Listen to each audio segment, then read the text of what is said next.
Hello, and you are most welcome to episode 132 of the Game Pit podcast, a much delayed episode. And if you're a usual listener, you would be expecting to hear Sean's dulcet tones introducing you into the next hour or two of board game chat. However, part of the delay for this episode is the fact that me and Sean cannot get our act together, and I've been out the country, and then he's been ill, then I've been out the country, and he's been ill. So all of that has gone out the window. We expect him back for the next episode. He's getting better, bless him. He's had a very minor procedure on a part of his body that we shan't mention. It was his ear. To help me, however, rather than flying solo in this episode, I have drafted in two fellow attendees of LoBsterCon XVII. And I'll introduce them first, then I'll tell you what we're going to be talking about. And with me is the author of GoPlayListen.com, the designer of some very mediocre games and also Pioneer Days, which is good, Chris Marling. You're very welcome back to the pit. Thanks very much, and I'll be off now. Witless Wizards available in shops now? It is indeed, yep, and Europe Divided will be on Kickstarter soon. Oh, who's that coming from? That is coming from Phalanx, with co-designer David Thompson, and it's a post-Cold War game. So, an original theme for you. You were just ready with that spiel, weren't you? Right, that's all your plugs out the way, no mentions anymore, apart from abuse. Okay. And regular contributor and the soulful lover of the Game Pit, it's Pouria. Hello, everyone, and clearly fourth draft for this weekend. Not fourth. There's a lot of people unavailable. It's a busy time of year. Can't believe you give yourself airs and graces already. Okay, LoBsterCon. Pouria, would you trade Soulful Lover for mediocre games design? That's the question. Ooh, I quite like my Soulful Eyes. I'm not sure willing to give that up yet. Pouria's just a frustrated game designer. He's got a mechanism. He just can't make a game around it, which has never stopped Chris. Oh, anyway, LoBsterCon 17. What's LoBsterCon? If you've listened, you'll know that part of London on Board, the three of us are for a long time, and twice a year, people from London head down to the south coast of England at Eastbourne, take over a hotel and play games for 3 or 4 days. This is the 17th LoBsterCon that's just gone past, and they very much hit a pattern whereby in this spring one, we play some of the new releases, but it's a quieter time for game releases, and we get to play lots of old favourites and traditions grow up, and we play certain games again and again with the same groups of people and have a lovely time, as opposed to the winter one where we talk about S and hotness. So these boys are in here, and we're going to rattle through a mere 18 games that we played over the weekend at LoBsterCon. And kicking us off with a very tiny little release is Pouria. Very short-winded and quick-to-play Space Corps from GMT. Released last year. This was, in terms of theme, exactly up my street, mainly because it's a space game without any of that combat nonsense. It's a real definite step down from High Frontier, but that's not a bad thing. In terms of the theme, the mechanics, it's very quick to play. Just very briefly, individuals each have a tableau. We are exploring the solar system in one of 3 ages, starting with the inner solar system, moving on to the wider solar system, and finally ending up exploring the multitude of galaxies out there. Sounds fascinating. Very quick to play. That's why I stumbled. I was too busy laughing. Very quick turns. Very quick to play. Yes, indeed. It is a good 4 hours with new players to teach, playing all 3 ages, I would say. But as you were alluding to, each actual turn in terms of a unit of play is very quick. You definitely tend to know what you're going to do. You tend to know what you're going to do actually in the next 3 or 4 turns most of the time. And that kind of gives the game a real speedy feel, even though the actual game duration is quite long. I have to say, yeah, I've played it 4 times. It doesn't feel as long as it is when I've played it. It's a card-driven game in which you're going to be drafting from a market or top decking and putting together simple actions like movement. You need a certain amount of movement to get somewhere, or in order to build in certain places, it costs more, it costs less, and you build bases and you go on from there. And there's a bunch of goals that your company are trying to achieve in each of these ages. And all the time you're trying to generate profit, and most profit at the end will win. Chris, before we get any deeper into it, have you played it at all? I haven't, no. And I think the question I would ask, I mean, I watched a little bit of a video of it because I thought, it does look quite interesting. And I quite like it when GMT step out of their comfort zone and do something different. 2 things. One was the box or the whatever says 30 minutes to 4 hours. So I'm wondering if there is actually a shorter version. And the other thing is hearing you and sort of watching the demo of it, it did look like quick, snappy actions. but do they add up to enough to make it worth playing it for 4 hours? I'll jump in on the first one. It's split into 3 ages. You can play 1 age or 2 ages, or put the first 2 together or the second 2 together. So if you just played the first age, it would probably in your first game take you 45 minutes, down to half an hour when you'll know it. You would never want to play it once you know it, just the first age, because it's basically a tutorial. It's a tiny bit of making a little board for yourself, your own info, and getting asymmetrical. But other than to learn, not really. Pouria, on the second point, do the simple actions add up to enough of a game? For me, they very much do, actually. And some of that's definitely the theme. I think that space theme works very well. Unlike High Frontier, where you spend hours trying to just get, this is the dice tower, so to the freaking end of anywhere. In this one, everything is actually very achievable. You set yourself the goal to go to Mars, you get there. You set yourself the goal to be the first to colonize a particular area, you can do it. So I think that creates a sense of achievement, actually, and I think for me that's been a real driver why I've enjoyed it.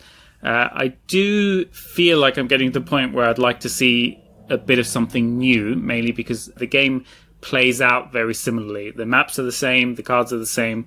There might be room for a bit of an expansion there for me, just to keep things alive. But it really does feel very satisfying building up your tableau and kind of getting out there into space. Right, I'm going to take you on 2 of the points you made there, Pouria.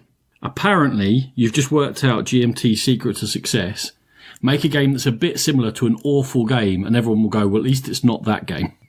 At least it's not High Frontier. So therefore it must be a good game. I'm not sure it's the best argument I've ever heard.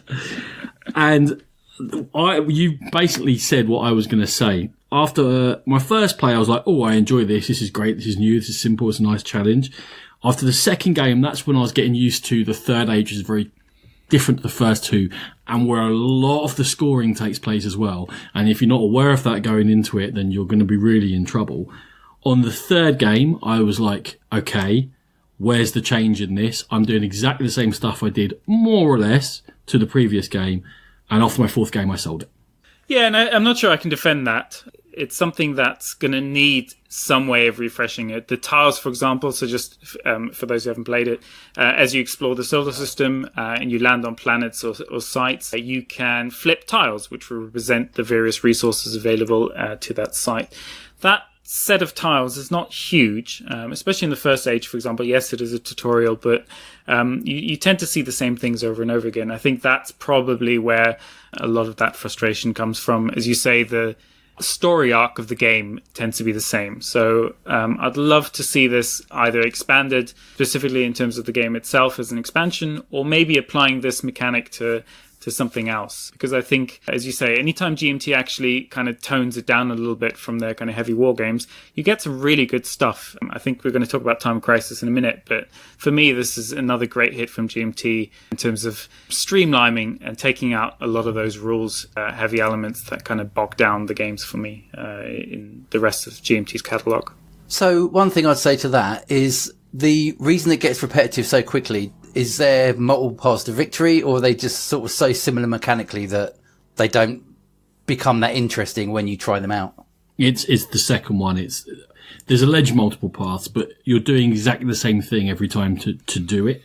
You're moving and you're building and you're moving and you're building. Now, where you build, you might be trying to build 4 past Jupiter, or you might be trying to build at Uranus and Pluto and Neptune.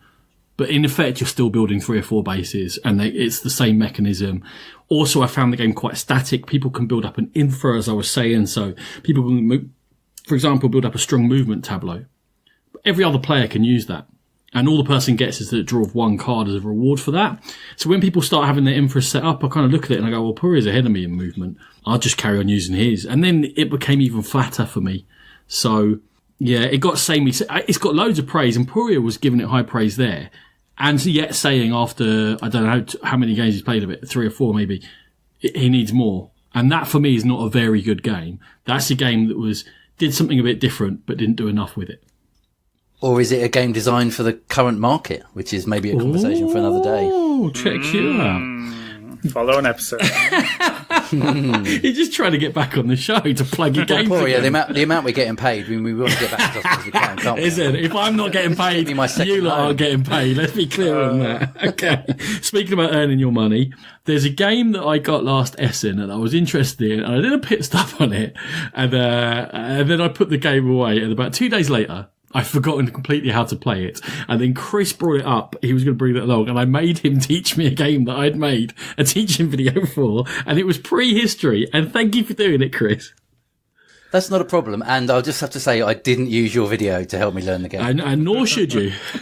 The game was Prehistory, and it's designed by Attila Sogi, and as Ronan said, it came out in 2018 at Essen last year. And it's a heavier Euro game, which blends action selection, resource management, set collection, and a bit of area control. Anyone that's hearing that little list of game mechanics will think, well, there's nothing new there. But what it does very cleverly is there are sort of 3 sections to a round that you're playing in. 2 of them are action selection. But what you're doing is you're choosing the same actions twice in a row, but you're getting to them in completely different ways. And things you do in the first part of the round will then influence how well you'll be able to do the same actions again in the second part of the round. And it's a nice little twist on sort of standard mechanics. And that's kind of what I'm always looking for in a game nowadays. It's quite long. Well, I think our game maybe lasted about 3 hours, which is, I mean, I would think it's always going to be at least 2, even with a couple of players. I think compared to a lot of heavier Euro games, I enjoyed the fact that it felt more tactical than strategic, and you were having to deal with what the game threw at you rather than a lot of the heavier Euro games where you're planning sort of 3 days in advance what to do next. But Ronan, what did you think? I think that it's clear from the first 2 game introductions I'm going to be on my toes today, because Pouria gave all theme and no mechanisms, and you just gave all mechanisms and no theme. So the story is you're running a prehistoric tribe, right? And you're doing these different actions to paint caves or go hunting or go fishing or have ceremonies or gather food. Now, all of that is very Euro and very abstracted, but that's the story of what you're trying to do. And then you take those actions onto actually a second area, a second board, in which you're moving out and expanding and building camps and getting more influence there. And there's almost kind of 2 separate games going on, as well as the 2 ways of doing the same actions. And it sounds like a lot. And when you said there's a heavier Euro there, this is kind of why, and I'll say I really enjoyed our game of it and very much looking forward to more games of it, is that I felt the game was giving me limitations rather than obstacles. In a lot of the heavier Euros that I moan about, there are obstacles that hoops I have to jump through, and poles I have to weave around, and a tunnel I have to run through, and in the end I get the thing I'm after. In Prehistory, I could get the thing I wanted in one action. It's that my actions were limited, the way I could choose the actions were limited, and it was very rare there was an optimal choice. I was choosing from several suboptimal ones and making my own path and reacting to what the game gave me, rather than fighting against the rules. Yeah, I think that's fair. I mean, probably the main thing I disagree on there is there are 2 areas of the game where you can get bonus cards, and these will score you. One will score you points during the game, one will score them at the end of the game.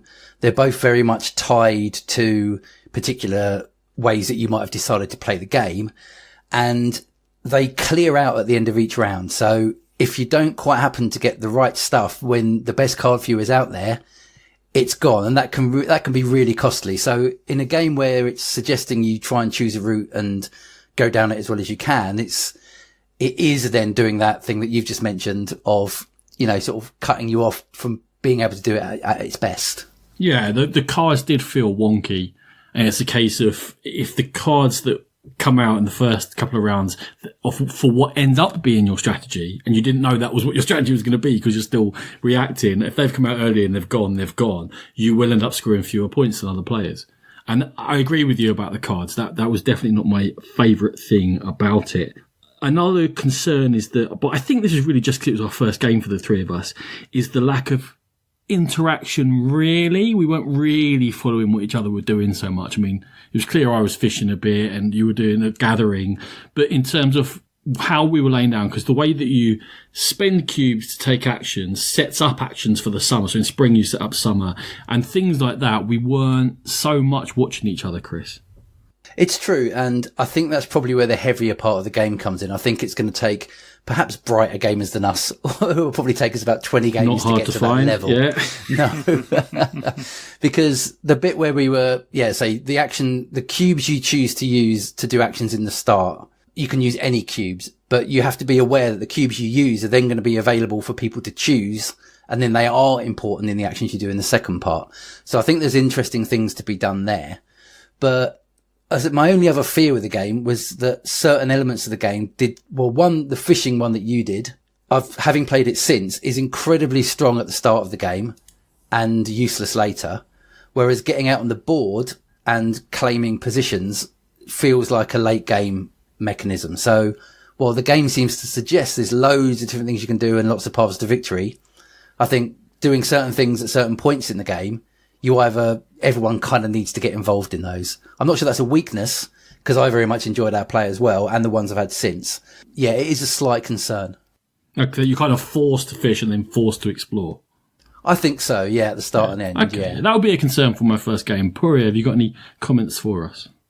Yeah, I haven't played this, but one question I kind of had looking at it. Your description reminded me a little bit of Rise of Empires by Martin Wallace, where you're kind of using the action selection and then have to do everything in reverse.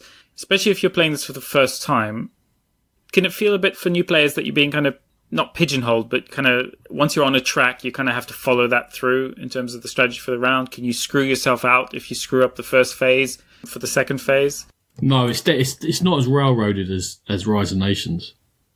Yeah, I think for me, what stops that happening, which we haven't mentioned, is that in the first phase, I think there's 6 different actions that are available, but each one of them can only be done twice in total by all players combined.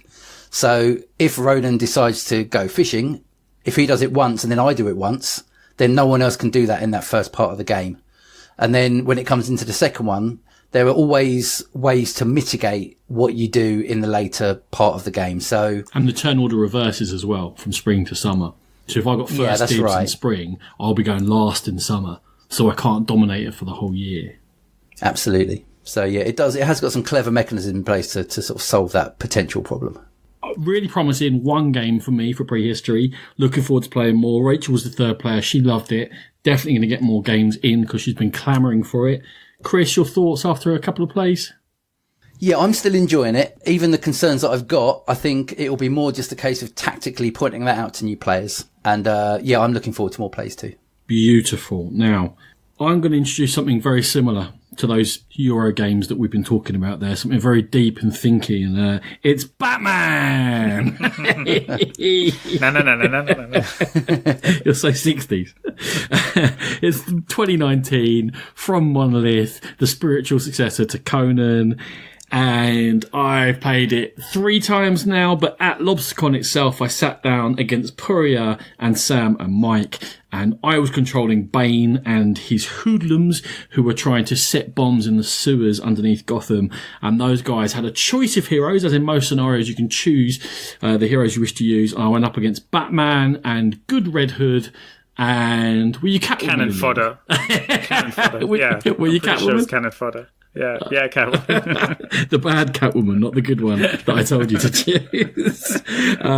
So it's scenario based. This is the scenario we played in which Bane is trying to blow up Gotham. There are many, many other ones. There's a whole huge book that comes with it. There's lots of books that come in that box. Some of them of better quality than others. We'll get to that. How you play is that each of the heroes has some energy available to them. At the beginning of their turn, they choose whether they're going to be active and take actions and they get a small amount of energy back, or they're going to be inactive and just defend and they get much more energy back, looking to build up for better turns later on. Hopefully, they then spend those energy cubes each turn in 5 different actions. They can move around the board, they can punch, they can shoot if they've got an appropriate weapon, and then they can do thought or manipulation actions, and those are going to be scenario dependent. For example, in this one, the thought actions were to do with laptops that could be used to either be blown up or to prime bombs, or the manipulation actions were to get rid of the bombs, which is what those guys had to do. They had to get rid of, I believe, 3 or 4 of the 5, can't remember exactly. And then for my characters, only certain ones of them could interact with these things, and my manipulation would be in order to prime the bombs, because if they weren't primed by a certain point, then I would not win the game. For each of the heroes, they've got different attributes which would affect how they can do those 5 actions. They might have automatic defense. They might have bonuses on hacking. When they do an attack that's successful, they might get a free another attack if there's another enemy in the same area as them. And also, a lot of them have got a choice of different equipment, so that as well as choosing a different hero at the beginning of each scenario, you can choose to equip them slightly differently depending upon what your goals are. For the baddie, I have a very similar energy system, only I get a set amount back every turn, and then I can spend those to activate what's called my river. There's tiles for each of the groups of hoodlums that I've got, and they'll move from right to left, and the furthest one on the left is always the cheapest to activate for me, but when it activates, it goes to the right end and pushes all the others along, making them all cheaper, but itself now the most expensive. And of course, Bane is in there, and I can activate Bane and have big turns with them. I can also use my energy for defending. You can use energy to re-roll dice. It's all dice driven. Everything you're trying to do, be it combat or mechanically anything else. And in this game, Pouria, I kicked your butts and it was fantastic. I'm going to do the undiplomatic thing and just blame Batman, who abandoned us to go have a lovely saunter in the park while we got slaughtered. Batman decided his name was on the box and he was going to do whatever he liked, and he didn't care that the other two were getting stuck in corners, swamped by thugs. He was like, "Oh, look at that one person in the corner. I can beat him up. Look, I'm Batman." While we he was Lego Batman rather than proper Batman. Very, very dark grey.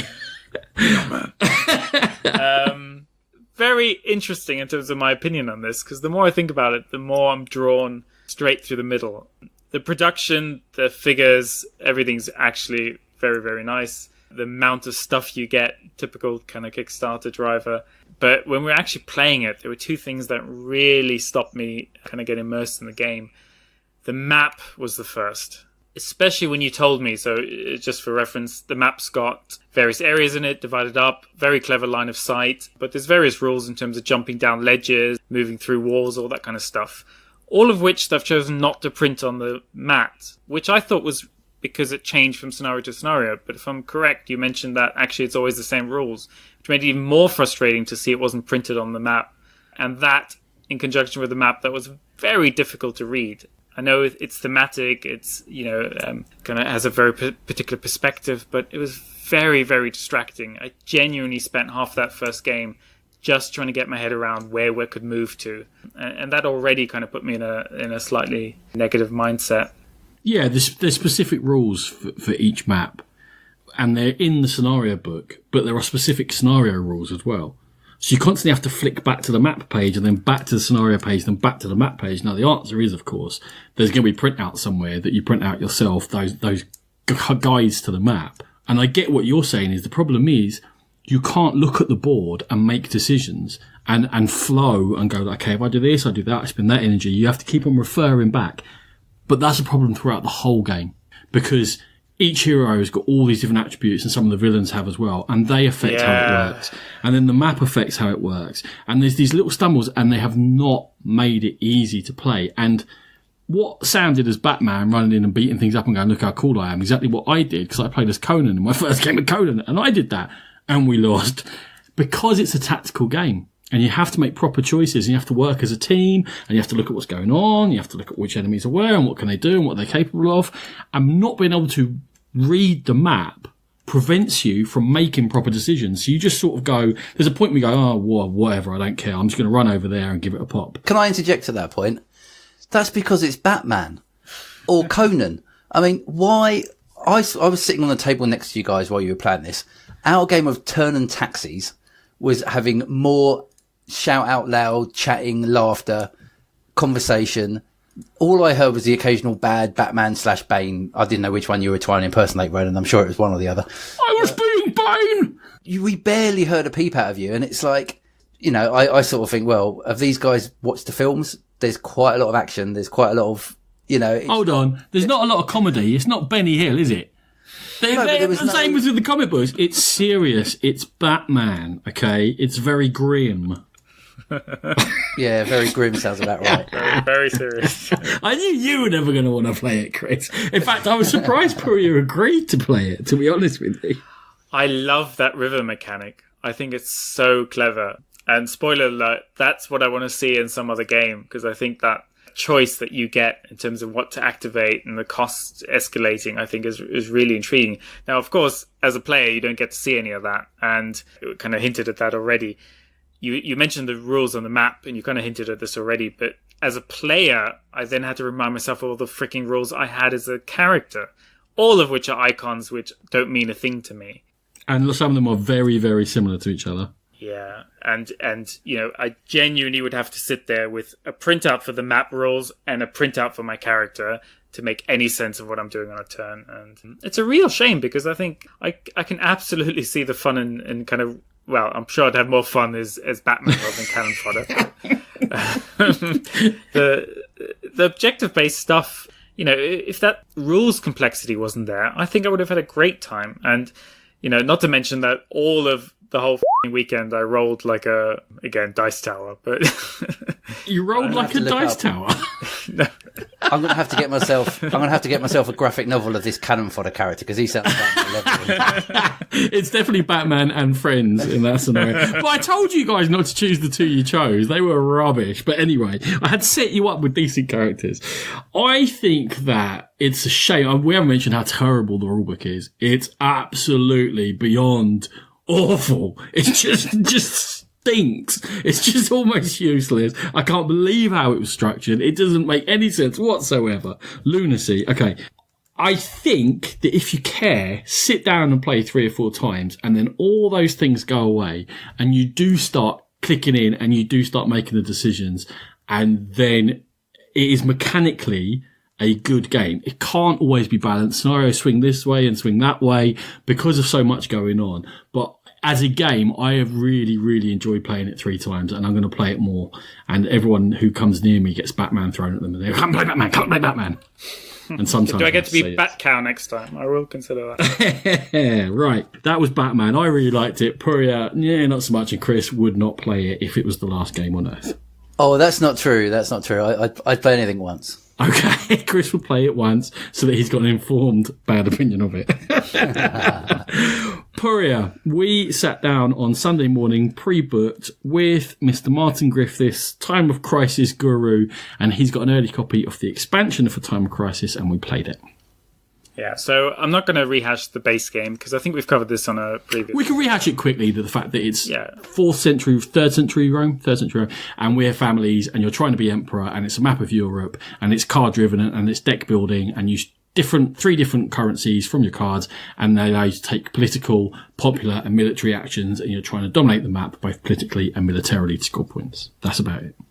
Yeah, and just to add, unlike other deck builders, you get to choose your cards rather than have to draw blind off the deck, which gives you a lot more agency than you would a normal deck builder. But you'd always get stuck with your terrible cards at the end, because you have to use all the cards before you cycle through your whole deck. And you pick up your hand of 2 blue ones, a yellow one and a red one, and go, what was I doing last turn? Anyway. Especially because you're always one short of that thing. Yeah. I think it's fair to say we both like the game. That hasn't changed, and I think for me the expansion did a lot of good things, actually. So maybe to go a bit more detail into what the expansion brings, you firstly have some solo rules, which I personally don't care about much, but I'm sure has made lots of people in GMT fanbase happy. The real juice of the expansion is around in effect, doubling the number of cards available to draft from. If I understood correctly, you can either play in terms of replacing the whole set, or which is the way we played, you can mix them together and then have both sets available to you, but each stack is actually shuffled together, so they will alternate randomly between original cards and expansion cards.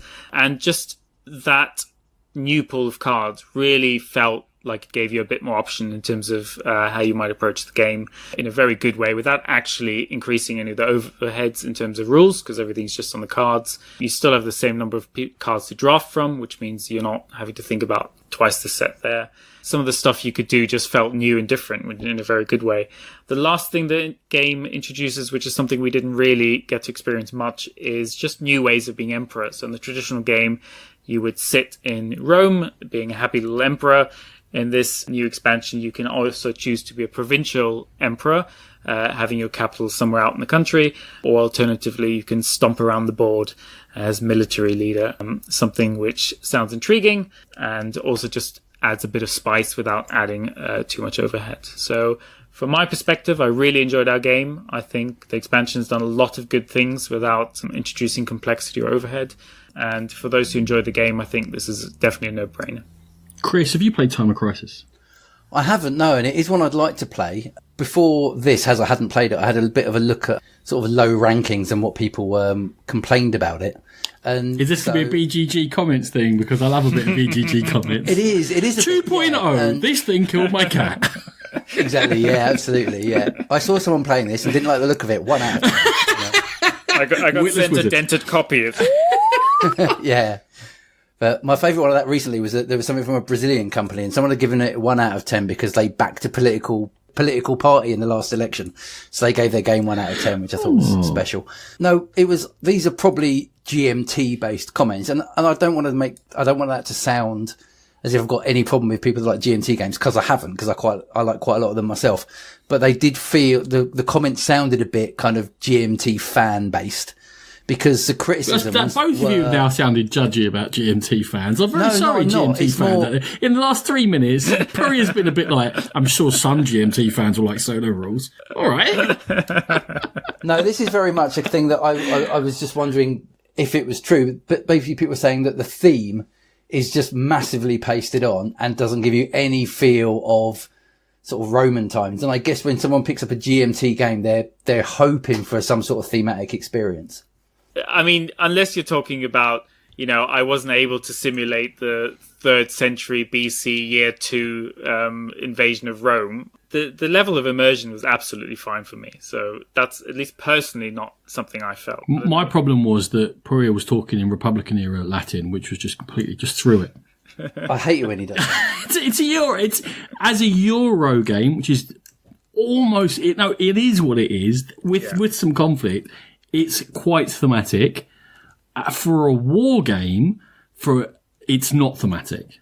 But you have to judge it for what it is. And GMT don't just make war games. So no, it's true. But it was to say, this isn't me. These are the comments people were No, but you're making. representing those people, Chris. So we're allowed to have a go at you. It's all fine. So, and I guess part of that, the other big criticism seemed to be that there was no differentiation between the players. But again, that may be another, people expecting a war game issue. Yeah. There's not. You're right. That's a design feature rather than anything else, I think. But you very quickly become asymmetric according to how you build your own deck and your own goals. And one of the things Pouria said about the expansion, you can build towards being a populist emperor or a military emperor or a normal regular style emperor. And you can do that via your deck. And it soon becomes asymmetric. And then there are different types of invaders, barbarians that come in different areas, and depending upon how you're getting threatened to your heartland will affect how you build, because they can be a chance to federate them and get them in as extra troops. You can fight them and score loads of points. They're not necessarily a bad thing, but they will slightly dictate your play, because there's an event deck, because you roll 2 dice at the beginning of each turn. And is it on a 7 an event happens? Is it the Robber and Catan? Yeah. So that event deck is going to mix things up from turn to turn.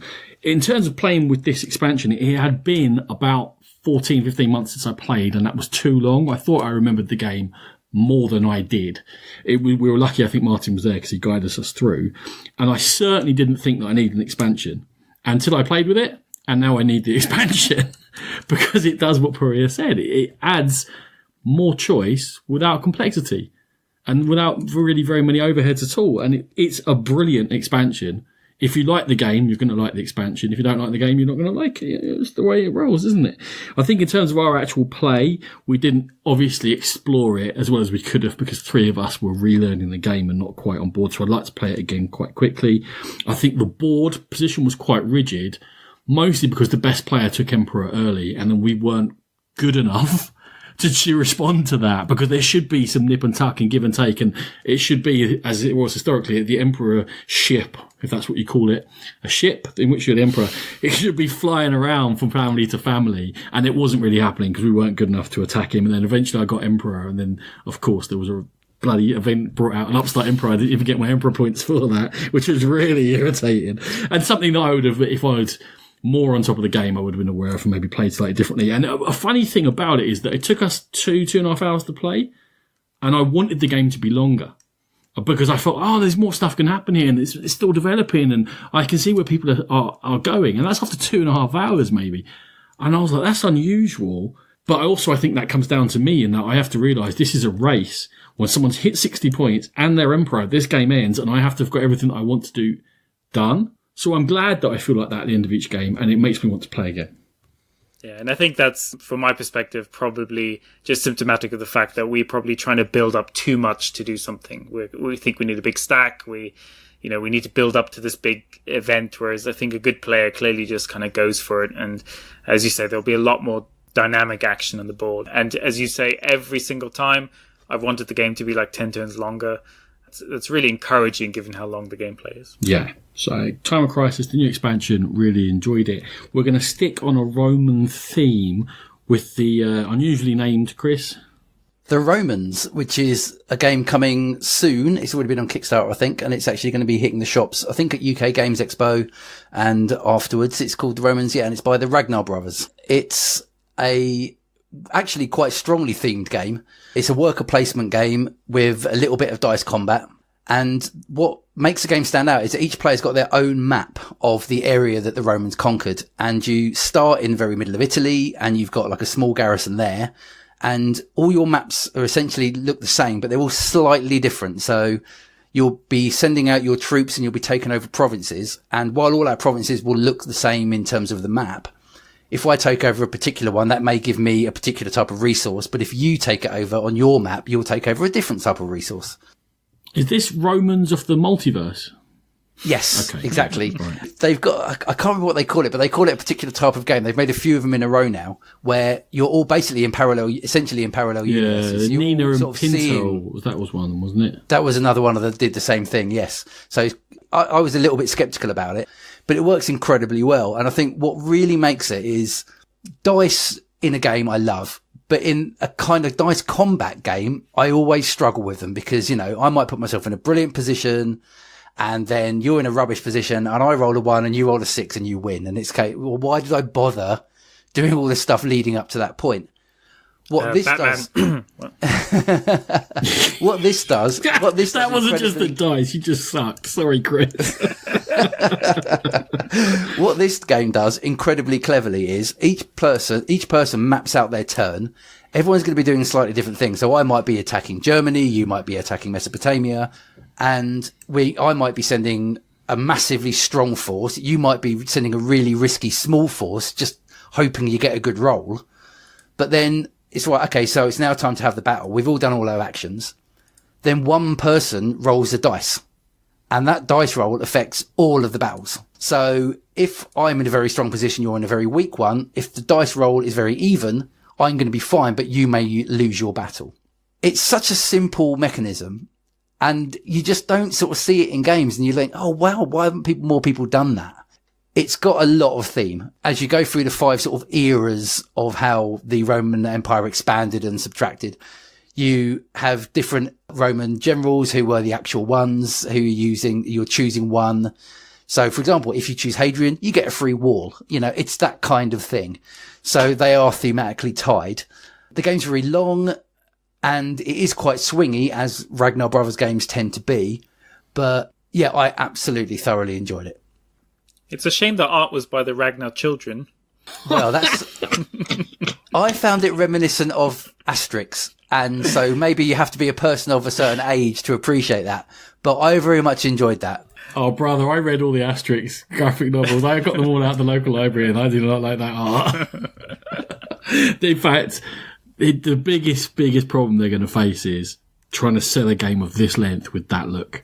I mean, it feels like a bit of a mismatch, doesn't it? 524 backers on Kickstarter is for them, for a company that's got a name, is very, very low. Yeah, it's not really an issue for me. I mean, I suppose I've always been someone who, if they start playing a game and enjoy it, then the art disappears.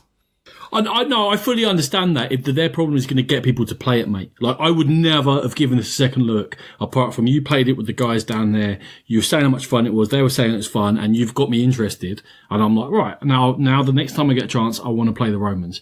If that had not happened, and because there's only 524 backers, it's not going to happen that often. It's just not going to, it's going to die. The market is too swamped. From what you told me about the game, what I thought was, if you put a Roxley look on this, if you put a Stonemaier look on this, and you put that on Kickstarter, you'd multiply those backers by 10. Yeah, and maybe that's why, I mean, there is talk that this is going to be the last game coming out of the Ragnar Brothers studio. And maybe there's an element of that. Maybe they feel that, you know, the whole thing has moved on to somewhere that they're not really, you know, comfortable. And I'm not sure. You sort of have to speak to them. Yeah, I hope people do give it a go. I really do. I mean, I've played it 4 times now, including solo, which is actually a fantastic solo game. Pouria is going to judge you in a second for that. And well, you know, as a game reviewer, I do need to try as many player counts as possible. So I'm not. Hold on, I'm taking notes here. What else should I be doing? Ronan, you're too far gone. But yeah, I would thoroughly recommend people play it. But I mean, I'm happy to answer other questions other than dodgy artwork. But, I am that dice mechanism you're talking about. It removes that sense of the unfair from it. Yeah. In that, okay, definitely. if it's a high roll and we both lose, okay, I've invested more in this battle, but we both lost. It's when I roll high, you roll low, you win with nothing and I lose with a lot. That's when it's like, oh no. And you're right. Precisely. This is a great way to get rid of that because people, they like to take a risk. They don't like to take unfair risks in games. Yeah, and just to give a little bit more on other mechanisms, because I kind of glossed over it a bit. It's a worker placement game, but each player starts with 4 senators, who are essentially your workers, but they're at 4 different levels, 1, 2, and 3, and 4, and there are actions on the board. Each person can go into each of those action sections once during their turn. There's a space for each of the different numbers. So if I go into space 4, I have to use my level 4 senator. He goes in there and does the action incredibly well. Once that space is gone, no matter what senator you use, they're only going to be able to go into a lower version of that action. So I might end up with only having 2 level 3 senators left. I really have to go and get some troops, but only the level 1 space is left in a level 1 space. So I'm getting very poor value for him, but I really need those troops. It's a very nice way of bringing a little bit of competition into a game that is multiplayer solitaire because you've all got your own map. You're all doing your own thing. You're not affecting other people, but you are thinking about what they're doing, which is a nice thing. And then when you've got the dice rolls, you're all expanding using these dice rolls, trying to get around the board. So one person's rolling those dice. So you've got fantastic interaction there just on a players around the room rather than in the game element. And another great thing about it is once you've expanded across the board, all of those terrible local yokels from England and wherever else get to come and have a bash at you back. And again, you go in turn order and you're choosing where you're going to be attacked. And that can have such a massive effect on the game. It's like, well, okay, if I choose here, that's better for me. But if I leave that in, that's really going to hamper someone else because of the way they've expanded their territory. So there's really nice decisions there. And again, when those rolls happen, again, it's one roll that communally affects everybody. Yeah, while some of the game is a bit heads down and you're thinking about your own stuff, the important stuff, these big dice rolls, are done in this communal way and everyone's cheering and everything. Yeah, it makes for a really good atmosphere. That should have been on the Kickstarter page, that speech, and they'd have got more than 524 backers. In person, you taught me into wanting to play this. On the podcast, you've taught me into wanting to play it again. They need to get your UK Games Expo on some sort of a soapbox, just giving it large to get people over and playing and spread the word of the Romans. It's a solid game. We got that. Okay. My next one is Inuit. It's a 2019 release, just coming out now from Board and Dice, in which each player is running their own village in a card drafting game. Now you start with one of each different type of person. People fulfill roles within your village. And what that means is the number of people you have in a particular role will allow you to draft that many of that type of card that they're attached to. So, for example, if I've got elders, the number of elders I have, that allows me to draft people from the communal offer that's in the middle of the table. You have to add to this communal offer each turn. You can choose to add more. If you've got scouts, you start with 1 scout. When you use your elders to draft people, those people can go into any of the roles. So if I choose to make them scouts, then the next time when it comes around to my turn, I can choose to reveal more cards into the middle, giving myself more choice, but obviously giving the other players after me more choice as well. I can make these people I take into my village particular hunters to go after orca or to go after seals. Or I can turn them into priests to do rites and rituals, which give me special actions and powers and scores me points for various things. And each of the people that you bring in have got a different colour. There are 4 different suits, different colours in the game. There are adults and children. Children have got 2 colours, adults have got 1. All the adults of your colour that are in any village on the board at the end of the game are going to score you points. However, any cards that you've got in your own village that don't match your colour are going to cost you points. You're also then going to score points for the game that you've got, for certain rites and rituals, and you're going to add them all together in a very quick card drafting game, which is very attractive, looks nice, has got a great board presence, and Pouria, you and I played this together. It gave you a bit of a vibe from Port Royale, push your luck game. Yes, in Port Royale you had the characters that kind of gave you a bit of an engine, but in this, just kind of being able to directly build your engine as you go through. It felt really nice. As you say, the artwork's great. It's maybe not something I need to play all the time, but it felt very pleasant. I may have possibly ignored some of the endgame scoring minus points. Talk me through again how it works if you've got cards of other people's colours in your village at the end of the game, because I didn't have any, so I don't know how that works. Yeah, you might have gotten minus 20s. I can't believe I was trying to break the game, obviously, testing. Just, as a game reviewer, you've got to explore the edge cases, right? Which, good edge case. What thing you said there about building the engine, one of the things that I liked about the engine was the fact that it wasn't just a constant acceleration. There are cards within there that force you to move people around or force you to turn people over. You can use hunters to turn people over. You can build an engine with other people's colours, then degrade it again and pull them out or move them around or emphasise different areas at different times. So I could get a load of Orca hunters and then think, actually, most of the Orca cards are out now. I can start flipping them over, turn them into weapons, which will score me points, and then moving on to do something else. So, look, let's not go crazy. It's a very quick card game. But there was dynamism and more than one direction in which you're building that engine.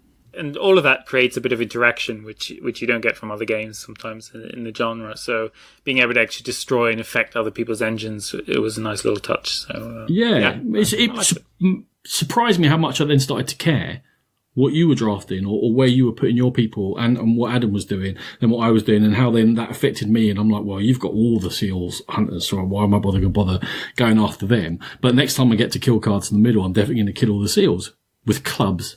But looking them in the eye. PG friendly. The mini expansions was a nice touch. We obviously didn't play with them, but just I can see how easily it is added just in terms of extra variety and interaction, I think, because we mistakenly had some of them in the decks. The copy had been played and they'd been shuffled in and we're taking them out. They looked like they added more interaction between the players, which is, nice. Chris, any thoughts on Inuit? Again, watching the video, haven't played it. It looked like there was a lot of luck and potential for kind of hate drafting and quite a lot of scourge. But again, if you're talking about a game that's quick, then that's going to be fine because you can just go again. I mean, when you say it's quick, what are you talking? Half an hour, 20 minutes? About half an hour, probably, yeah. Yeah, especially if that was the first time we've played. So I think if this became your regular filler, you could probably do a game in 20 minutes, I suspect. Maybe. I think you'd be going too quick if you did 20 minutes, because there are a few decisions to make. It didn't feel that lucky, Chris. There was screwage, but it never felt really serious, because it felt like screwage that you had to build up to. And sometimes the screwage helped you, and you can mitigate, because let's say I'm playing as the green player, and then there's a lot of screwage is you're forced to turn over people and take them out of your engine. Well, I'll just draft a few purple ones, because I think you're going to screw me and you're the purple player. And purple cards that are face up are points for you, even though they're in my village. So now if you try and screw me, you're costing yourself points while also removing my minus points. So do you still want to do it? Right. So the very small little mechanism makes it a little bit... P-Dog? Because there's so many different ways to mitigate what's happening, that kind of takes away from that kind of feel of hurt in terms of your draft. And to be fair, I played badly. I lost. That was very evident in terms of what we were doing.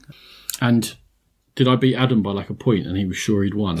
That just felt absolutely marvellous. So maybe that added to the fact that I enjoyed Inuit more than I thought I would. It's not revolutionary. It's not game-shattering, but it feels like an SDJ level. I'm setting you up for later, Chris. Do you like that? A Spiel des Jahres level sort of a game that you could get out that's well presented, that hasn't got a theme that's going to drive sections of society away, and you can have fun and it's quick to explain. And as you start going, you start thinking, oh, there's a little bit to this. So I would recommend Inuit as a lighter game, if I'm honest with you guys. So lighter games, we're going to smash through a few lighter games here. This is going to be the quick section, so we're all on the clock. And Pouria is going to start an argument with me with the next game, and he doesn't know why. This is maybe the quickest of the quick games. Very much a micro game from 2014, namely Too Many Cinderellas.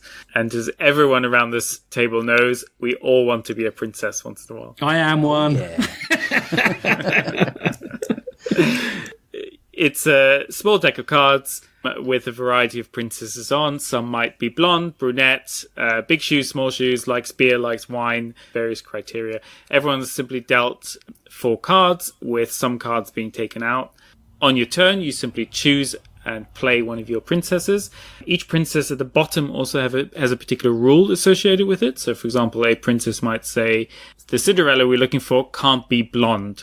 So if that was to go into effect, every person's Cinderella who's blonde would in effect be out of contention to be the one and only Cinderella.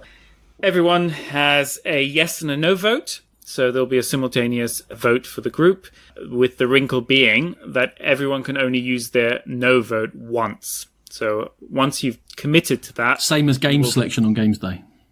Yeah. You're one veto. You're then committed to basically authorizing and letting through every other rule. As you play, you will dwindle down the possible selection of Cinderellas the more rules come into the game. Certain other things happening, but in essence, you'll be left with one card in someone's hand, which will be viable given all the rules on the table, possibly several, in which case they're simply ranked from high to low. And we are talking from very much Pretty Cinderella all the way to Cat, I believe, with a very enticing wig. It is not a complicated game. It's really short. It's in no way anything serious, but I found it really charming. The artwork was nice, if somewhat ridiculous.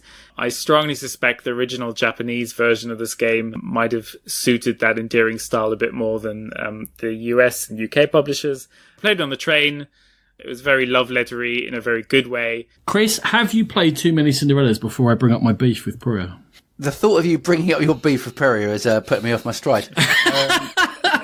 All right, you sit there and think about this. Is this Pouria as he's dressed as a Cinderella? Or what are we talking This is why I make Pouria dress like a cat and then put a wig on him. And then raise your beef. So, family show. I'll beep that out. Carry on. Yeah, so... I don't know. It's funny now. I mean, you had that fantastic sort of period where there were loads of these games coming out, and it sounds like this one came out maybe just shortly after that rush of them. The only thing I noticed when I was looking at I haven't played it, but it said it was something like 2 to 4 players or something, and only good at 3 or maybe only 4 players, and only takes 10 minutes. And I'm sort of like, okay, it's why not? But I mean, is it really that limited in scope? I think unless you find this game charming, there's no reason to buy it. It's mechanically definitely not the soundest of games. And the artwork It's not meant to be, though. It's about interaction. But the art looked pretty poor as well, or was that just a cover? Pouria thought it was charming. It's just silly. There's no way to defend it. You raised it for the podcast. You better defend it. You better put it out for some reason. I mean, just because it's silly and 10 minutes long and mechanically it's not the sturdiest thing ever doesn't make it a bad game. Did you have fun playing it? I did, yeah. And I think that's exactly the point in terms of every other micro game I had has gone. I'd be happy to play the occasional love letter just out of nostalgia. And this was the one occasion where I played a micro game again. And I thought I actually had a lot of fun again. It's exactly what they were supposed to do. 5 minutes, have fun. And in that respect, it did its job very well. Maybe they started getting over-designed. People started putting too much onto these micro games and expecting too much from them. They are meant to be played for 10 minutes to fill a gap. Okay. I brought this to your house to play games at least 10 times. And every time I held it in my hand, you poo-pooed me. I was poo-pooing you probably.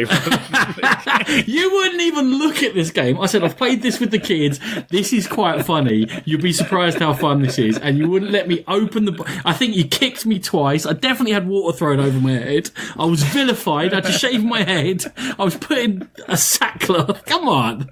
So just another day in the office for you, Brennan. Yeah, that was all on Platform 2 at Acton Town.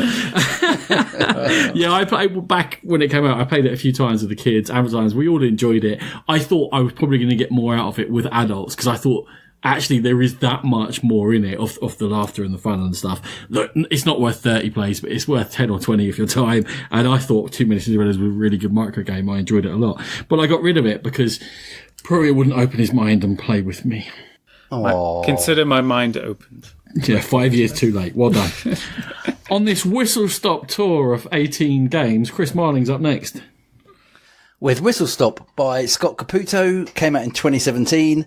It's a route building puzzle game where you have a board and everyone starts on the left-hand side of it. And much like a game like Suro, you are trying to move your pieces across a board and just do something good with them as you go along and hope that other people don't put things in the way that send you off down the wrong track. It's a sort of pick up and deliver game. So each time you've got several trains. Each time you move one of them, it goes to the next possible stop. Hence the Whistle Stop title. And when you get there, you may get a cube. And if you get a cube, you're looking on, it's very thematic. When you get these, much like any train game, you're basically moving a little train, beautiful little plastic train along to pick up cubes. And various other places will score you points. So somewhere might need 3 different particular, I don't even know if they call them different things. I don't know if they've even bothered calling them something, but just the League of Six thing where they're literally called green, red, yellow, blue. Yeah, green, blue and red, redonium and bluonium. And so you may need green, white and red when you get to a particular place to, and that will get you some points. So if if you manage to move your trains around and get those ones, then move to that spot, you will get some points. I had looked at it quite a few times for various reasons. I'd sort of thought, you know what, I'm just not going to bother with that. And someone was sort of saying, I really want to play this. I've brought it with me. Do you want to try it? And I was really, really surprised at how enjoyable it was. The puzzle was like genuinely interested. I was thinking, oh, wow, okay, now I can go that way. So-and-so's gone over there. Oh, that's interesting. And now they've done this. That makes that more hard to go to. And if I put this in there, it's going to do something interesting. And yeah, it was sub 1 hour. And I was like, yeah, I thought it was really, really, really interesting game. It was super hot 2 years ago, wasn't it? It was, I think it might have come out of Origins. And then for the rest of that sort of con season, it was everywhere. People were talking about it constantly in media and everyone was bigging it up and saying, whistle stop, whistle stop, whistle stop, whistle stop. Pouria, did you ever play it? I did, and I've played a couple of times, including the expansion. And because I was actually after the first play of anything, you need an expansion. Given my attention span, that's probably unfair. The expansion, I was kind of expecting to revive the game a little bit, but it really, as you say, has dropped off a little bit. And I don't really know why, because I think in terms of the market it was trying to hit, it did everything very well. As you say, we might look past the cubes, which, if I remember from Hotel Austria, would be strudel, coffee, and cake. What's Hotel Austria got to do with it? The colour cubes, I think. I don't want to know. I don't. Carry on. I'm sorry I asked. It is a great little puzzle, especially with that little bit of a stock element thrown in. You've got the route building, you've got the kind of conversion, and every time with the board setup being slightly different, you're kind of trying to work out how to be clever. All of that, very quick. The teach actually ended up being a little longer than I thought it might for a game that's that short, but in every other respect, this is something that probably deserves to come out a little more than it does. It's something I'll gladly play every time it comes up. Well, that's positive and positive from you guys. I have nothing but uninformed drivel to add, as usual, to hear. It's just... That's your job. Yes. Well, good segue. Trains... Is that what it says on your passport? Under occupation. On my green passport, because I don't think all you're talking about passports, at least October the 31st. Anyway... I thought your green passport is just a string of expletives. Hey, mate, it gets me in any country in the world. What can I say? Open arms once that passport comes out. Anyway, because trains are my job, and I know it makes absolutely no sense. Train games have got to work hard for me to play them, and Whistle Stop. I glanced over it obviously 2 years ago. I had a look at what it was about. Suro, pick up and deliver. I actually quite like pick up and deliver games. I don't mind Suro. I'm just not that fussed, and there are other games. So if you guys pulled it out, happy to play. It's never really grabbed me. And to throw in a BGG comments moment, because you know I love them, apparently the stock system doesn't really work because only the person with most stocks gets points. They get 15, the second place gets none from what I read, and therefore someone gets ahead, you just don't even bother competing. But what do I know? I've never played it. Yeah, that's not true. But well, mate, we could just make that the tagline for this podcast. The Game Pit podcast. That's not true. Okay, but from train game to train game. Ticket to Ride. I'm sure everyone knows what it is. Team Asia even has been around for quite a long time, but I had never played Team Asia. Firstly, Team Asia, chaps. Brilliant. You've clearly played it. I haven't actually. Oh. And I really like to, because in terms of team games, I did get a chance, just to very briefly segue, Concordia Venus, which I absolutely loved. And Teamway is often a very good way of getting old games out of the closet for me. So, for example, we've often talked about Seven Wonders. I only really play the team game anymore. And for me, Ticket to Ride, I probably wouldn't pull it out, except if it was something like this. So I'm really, really excited to try it. Yeah, I mean, I think for me, the thing that several people have said about Team Asia is they don't like Ticket to Ride for whatever reason, but they enjoyed playing Team Asia. And that's, you don't get a better recommendation than that, I don't think. Well, it's the only recommendation you're going to get in this particular segment. And I love team games. I love Team Seven Wonders. Playing in a team is my happiest thing, be it in computer games, board games, whatever it might be. Even sports itself. Ticket to Ride is not a team game. It just isn't. And as much as it's a shared experience, and I had a nice time, and we were chatting and doing stuff, we obviously can't chat about the game, myself and my partner. In terms of mechanically, the team aspect added absolutely nothing. So you both have tickets, right? And you can show each other one ticket, and that's in a shared area where you can put shared cards. Every time you draft cards, one goes in your hand, one goes in the shared area. So you can sort of say, look, I'm collecting blues. Maybe I want to go on this blue route, or maybe I want you to go on that blue route. But you can't say that, but you're getting the idea of what you're doing. But instead of taking your action, you can just put your destination tickets back down in the middle. Do that. Why wouldn't you do that? Now everyone knows what you're both trying to do. Now there's no misunderstanding. Now all the team aspect's gone out. I couldn't believe that was in the rules. So they went, oh, and you can spend one action, but you can do what? You can just put two destination cards. So they can see what I'm trying to do. Yeah. I didn't do it because that would just completely ruin the game for me. Not only from that though, but in doing the actual game itself, all we ended up doing is, I take a red because I need a red, and then I'll give you that orange because that's clearly where you're going.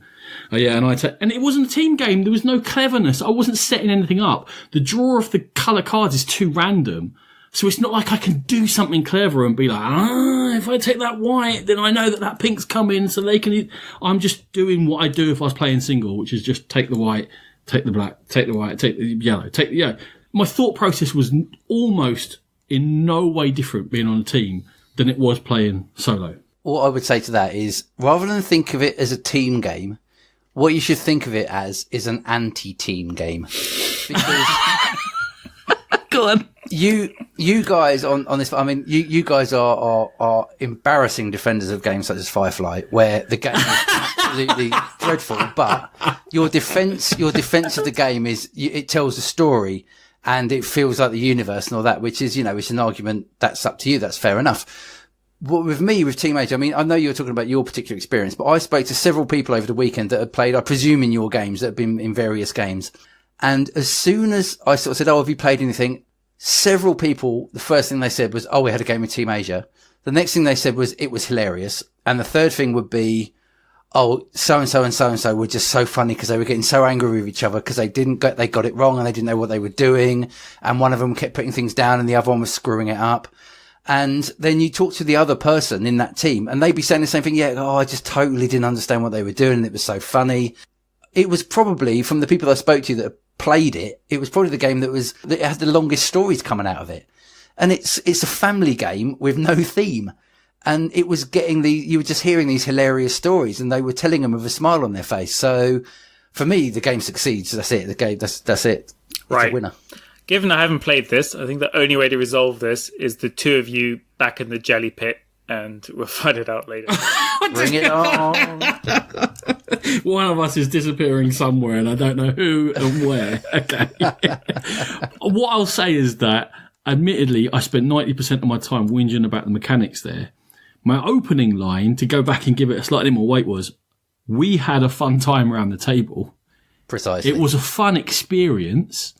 It was shared, and we were all doing stuff. And afterwards, I was paired with Nathan, and we just completely didn't click. But we were laughing. There was no and afterwards we were chatting about it. He was like, I was trying to do this, and I was like, I was trying to set you up for that. And yeah, we had a chat about it. But that's because I'm doing something which is familiar with people that I like. So therefore, I mean, that's almost, I guess, the heart of a fun time gaming. And at that point, the game maybe is not that important. Because mechanically, I was hoping for something clever and something added to Ticket to Ride, which made the team aspect worth it. And it didn't give me that. It gave me a fun gaming experience, though. I know we're talking about Team Asia, but I would like to point out that the flip side of the board, because there's two maps on it. The other side is called Legendary Asia. And that is a fantastic map if you like Ticket to Ride, especially if you like playing 2-player, because I think it's only maybe 2 or 3 players. It's a really fast map because you have the normal amount of trains, but a lot of the routes are meant to be through mountains, and they sort of took damage or, whatever was they were trying to build it. So each time you build one of those routes, you discard one of your extra trains. So it's much quicker because you're not placing as many as you usually do, but you're still getting points for them in a kind of clever way. It's very nasty map. You're always getting in each other's way. So, as I think anyone, if you like Ticket to Ride, I think the Asia expansion is one you have to have, because the team version is hilarious and takes it up to 6 players, and the Legendary Asia is brilliant for 2 or 3 players. You've talked me into almost buying this expansion that I didn't enjoy that much. Because Rachel loves Ticket to Ride and plays loads on the app, but a good 2 or 3 player map sounds good. And then for the team thing, I will play it again. I just now have different expectations. Okay. Pouria, a weird card game. What is this? Yeah, I think we're going to have to start this one with a police report, because I'm pretty sure that somewhere in Germany, Amiga has got 4 Germans locked up and forces them to publish a twist on a ladder game once a year to get them. Okay, we'll inform the German authorities immediately. So the game we're talking about in this instance is Krass Kariert. I really should be able to pronounce that. You'd think. Which was published last year. It's a 3 to 5 player game, and it really is half ladder game, half shedding game. So players receive a hand of cards. First to go out stays in, mainly because there's no points in this game. You're simply trying to stay alive. So there are no winners, just one loser. You have 3 lives. Are the last to go out in a round, you will lose a life. The really unique thing about the game, and probably the driving mechanic, is the fact that when you receive your cards, you are not allowed to reorder them, very much in line with Bonanza. Which means, in terms of building sets, so you're trying to do a street of 1, 2, 3, or 2 3s, whatever works. You're trying to play cards out of that hand to then rejoin other cards together to form better sets. It's a very different way of thinking for a ladder game, and especially for people who play a lot of them. So in line with Tom's rules that you should always own N+1 ladder games. Or card games. This is a very different one. It's not perfect. Felt in some ways that 3 lives was actually maybe a little too many. Felt the game dragged out a little bit, especially because you're only really looking for one loser. And I think some of that entertainment comes just as quick with 2 lives. But it made me think differently. For anyone who enjoys ladder games or climbing games like clubs, I think this is a nice little game to try. I know it's not always your thing, Ronan. Any thoughts? I was worried that you just pick up those cards and you've got a lack of control because they fall as they fall. Yeah, you've got those pickups you can put in and slide somewhere. So I was worried there. I was thinking, you haven't got much control in this. And then it dawned on me, that might mean that I have a chance because I'm so bad at ladder games. And that maybe you won't have to write an AI for me for this one, Pouria. That AI is valid as always. Did you hear about this AI, Chris, for ladder games? I didn't know. So we were playing clubs, and after 4 or 5 rounds or whatever of the worst clubs performance ever, Lloyd wrote me an AI, and the AI said, Right. Step 1, think of what you want to do. Step 2, do the opposite. So I started doing it, and I started doing better. I've got a mental block on ladder games, let me tell you. Any thoughts, Chris? I was just going to ask, quite a lot of card games come out each year. Would you say this replaces anything? You know, it sounds like it stands out for the not being able to order your cards, which, you know, obviously isn't a new idea, but it might be new in ladder games. Would you say would you pick this up and go, oh yeah, this is a keeper, it's going to knock something else off the shelf? Or is it just kind of, it's fun as a novelty, but you might as well wait until your crazy friend who's got every card game in the world lets you play it a couple of times and then you're done? That's how Pouria feels about every game in the world, though. So that's not a fair question. No, but I mean, how many people have you met who have half a dozen ladder games? It's either people like Tom who own dozens and dozens, and for them, the variety is really what it's about. And for those kind of people, it's a no-brainer having this game. For those who own one ladder game or two, it's probably clubs and Tichu. Yeah, that'd be the obvious ones. Yeah, there's no way this is going to replace any of those classics. And it's probably not designed to. So it really is only for those looking to try something new and novel. Okay, that's Krass Kret. Krass Kariert. Kret. I was going pretty good at that. Okay. I'm just giving myself a pat on the back while Chris tells us about a party game. Yeah, which is rare for me. And Fun or happiness or shared time. not things I ever think about when I think about designing games. Yeah, we noticed. Yeah, I was going to say, Pouria, if you're looking for a really good micro game, there's one Empire Engine I would suggest. You might want to check that one out. I actually liked Empire Engine. Can you not bring it up, please? Can you bring up some of the other ones? Sorry, mate. Sorry. So I'm going to talk about just one, which is Eric Azagari, and it's 2018, and it has just been nominated for the Spiel des Jahres, because that's how on point we are. Spiel des Jahres? If only someone had led you into that earlier. Well, absolutely, yeah. And if only someone had let me into that 14 games and 2 hours ago. Concentrate, people. There are threads throughout this episode. Yeah, it's just like Game of Thrones, but although spoiler free, this is much better than the end of Game of Thrones. Oh, Chris, I haven't seen it. Shut up. So, if you think about word games such as Taboo or Trap Words, where you're trying to guess a particular word, but there are restrictions on how people can give you clues, this game, Just One, boils that down into a very compact little game, and also makes it co-op, which is quite nice. So the very simple premise of the game is, one person has a card in front of them that everyone else can see except them. It will have several words on that card. The person will say a number which will match one of those words. Then everybody else is going to get their dry erase marker, and they're going to write on a little plastic thing one word, a single word that hopefully will give me a clue to what my word is. They are then going to compare those words that they've written after sort of keeping them secret till they've all written their word. Any that match get discarded, and then any that are individual get turned around and face me, and then I have to guess what my word is. So it's a very simple twist on a very, very old theme, but it works absolutely brilliantly. I was blown away by how much fun it was. I think we played it with 6 or 7 people. You know, some people knew each other, some people didn't. And yeah, we had an absolutely excellent time playing it. By definition, that makes this an activity in my book, given its co-op. But an activity I actually enjoyed very much as well. It's surprising how well that simple mechanic turns into a lot of fun. That very simple puzzle of being unique while still not losing the plot. I find it especially hilarious when everyone's tried to be so cryptic as to not collide with anyone else. We had a fantastic example of that where the word, I think they say there were 7 people. The clue was climb, and 3 people put teach you. Only at LoBsterCon. For the word man. climb. Only at LoBsterCon or gathering of friends. That's right. Me and someone else chose ascend. So the poor person that was guessing had one word to choose from, which I can't remember what it was, but it was just, you would never have got it in a million years, but but that's the joy of the game. You just have those moments, but yeah.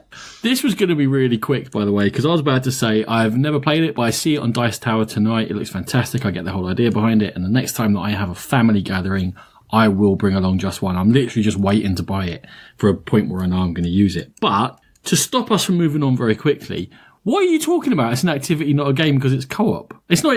What? Only in the sense that, like several of these games, no one gives a toot about the score, right? Did you guys score in your game? We did. What? But the only reason we did, and to be honest, I'm pretty much in agreement with you, but you play 13 cards. So, the maximum score is 13. And we just kept getting them right. So I think we got up to about 11 before we had our fail. So it was only exciting in this respect of score because we thought we were going to max it out. I mean, there were lots of boring arguments about what's a game and what's an activity and everything else. And I do see your point. I really don't care. Honestly, it's a great game, activity, whatever. It was a lot of fun. And to be honest, it's I was just using it as an opportunity to pick on you, Pouria, for your random utterings. Okay. Yeah, let's get him. That's why he's on here. The next one we are going to go over quickly. I'm going to get your guys' opinion on it and then say why I've raised it. And it's Cryptid, the 2018 Osprey game. Got people who listen to the podcast will know that I like Cryptid a lot. It's the deduction game whereby there's a modular board of 6 tiles. They've got hexes on there, the different types of terrains, different structures. Everyone gets a different clue that tells them where this thing you're looking for, this cryptid, which is a monster you're looking for, can be living. And between all the clues, between the 3, 4 or 5 players, in whichever the setup is, and there are literally hundreds of setups, there's only one hex on that board, which is the right answer. And by asking questions of each other, you're deducing which one is the correct hex. And the first person to guess it is going to win. First, I'm going to canvass the table and say, Pouria, thoughts from Cryptid? I was so surprised to see how many times it came out. And you've stolen my point. Your thoughts on Cryptid, though? Love a good steal. It's surprising because I'm not really into deduction games. There's very few alike. I think it's the fact that this is one of those few games that's managed to boil it down into something very, mechanically very simple, but from a puzzle perspective, still very intriguing. So it's something that it's actually grown on me. I think I was a bit more grumpy the first time I played this, but the more I play it, the more I like it. And I'm not surprised that it's kind of been a slow sleeper hit in terms of people discovering it. So I'm surprised you say you don't like deduction games with the number of times you made me play Zendo. I never made you play Zendo. You made me play Zendo a lot. I think you're thinking of Lloyd. You were mistaking me in height and stature. I never mistake my good-looking men. How dare you? Chris, your thoughts on Cryptid? Okay, so as I start to talk, you're already going to know what I'm going to say, because I'm going to say things like, it's beautifully produced. Yes. The rulebook's great. It looks lovely. A good weight. People really enjoyed it that I was playing with. It's a really cleverly designed game. There's nothing wrong with it, apart from the fact I wanted to pull my teeth out after about 5 minutes, and I was so bored. But the problem was, we had the rules explained to us, and it was like, okay, it's a very quick game. It's a real, it's just quick and snappy, and you do a thing and you make a choice, and that will narrow down the decision for everyone else. It's like, okay, that sounds good. I like it. Deduction is an interesting idea for me. I think it's very hard to do in board games, and so I'm always interested to see new versions. There was 5 of us, I think, playing. 2 people had basically decided that they were going to work, even after everyone had maybe given one clue, they were going to sit there, and before they said anything else, they were going to work out every single space on the board that it could possibly be left, so that they could then ask the perfectly best next thing. Then we waited, definitely more than 5 minutes, potentially 10 minutes, for the next person to have their second go of the whole game. Chris, I'd read out my clue at that point and then start taking the books off everyone else and reading their clues out. The person after that also took 5 to 10 minutes. Oh, no. All the way during it, they were saying things like, okay, so it can't be that one. And, it couldn't be over there, could it? Because I know what his is. His is this. The next deduction is going to be, where is this cube? Because it's going to be put somewhere. Which orifice is my snooker cue in? What? I hate the players, not the game, man. And again, I'm not hating the game. It's clearly a well-designed game. All I'd say is it's going to be a Marmite game. And I think you need to explain to players before you start playing it exactly what it's all about. And you either need an egg timer, or everyone goes in there knowing that you're all going to take forever, or you're going to play it a bit more lightheartedly.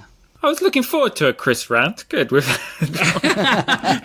was very restrained there. Listen, this game has taken longer than 40 minutes, all right? Someone at that table is getting shouted at. This is what happened this weekend. Well, I was looking for a game. Rob Run was there, and he said, I'm looking for someone to teach me Cryptid. I said, no problem, I'll teach you Cryptid. Take me 5 minutes to teach you. No, really? Yeah, cool. 5 people straight away. We sat down, and one of the players sat down and went, I've heard bad things. I've heard this can take like 2.5 hours. And I made him a solemn vow we would be done in under 40 minutes. He's like, how? Because we're not, just guess. Just guess. It's just a game. And Ronan, I think we were done in 40 minutes. The only problem was that was 2 people taking 2 turns. And everyone else just sitting there going, we could set something up on another table. That is definitely not how this rolls. Put a cube on the board now. And everyone got it very, very quickly. That's how we were going to play the game. And everyone loved it. It was myself and Rachel, 3 new players. All 3 of them got their phones out and ordered Cryptid. Then I taught another table with 4 new players. 2 of them bought the game. And that, Pouria, is how it suddenly started appearing everywhere. There was 2 copies brought down, and those 2 copies then went into rotation and were on the tables almost constantly. It's remarkably similar to our experience, because 3 players immediately got their phones out and just went on Facebook.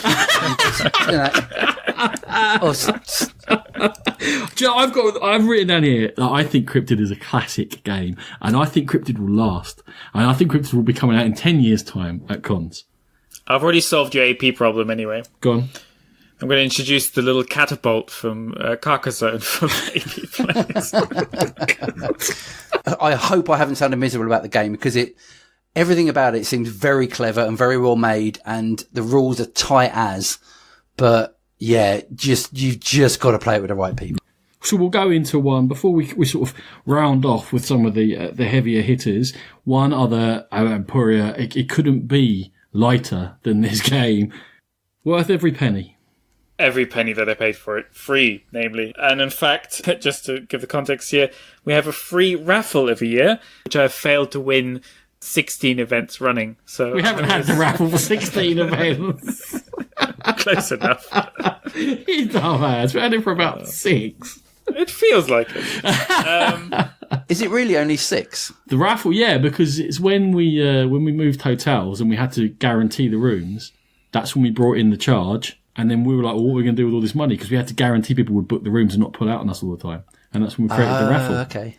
So that's funny, because I've only ever gone into it twice, because first couple of times I thought, I review games and I get sent a lot of free stuff, so I don't really want to enter it. And then people sort of said, you should enter anyway. And then I won twice in a row. And then I thought, I'm definitely not entering anymore. And now I'm part-time organizer, so I don't get to be in it. So yeah, 2 wins. Nice, 2 for 2, 100%. I've never won. Pouria, how are you doing? So, yeah, thanks. Impact is how I'm doing. Thank you very much. See, it was free, and it's a game called Impact, and that's as much as we know.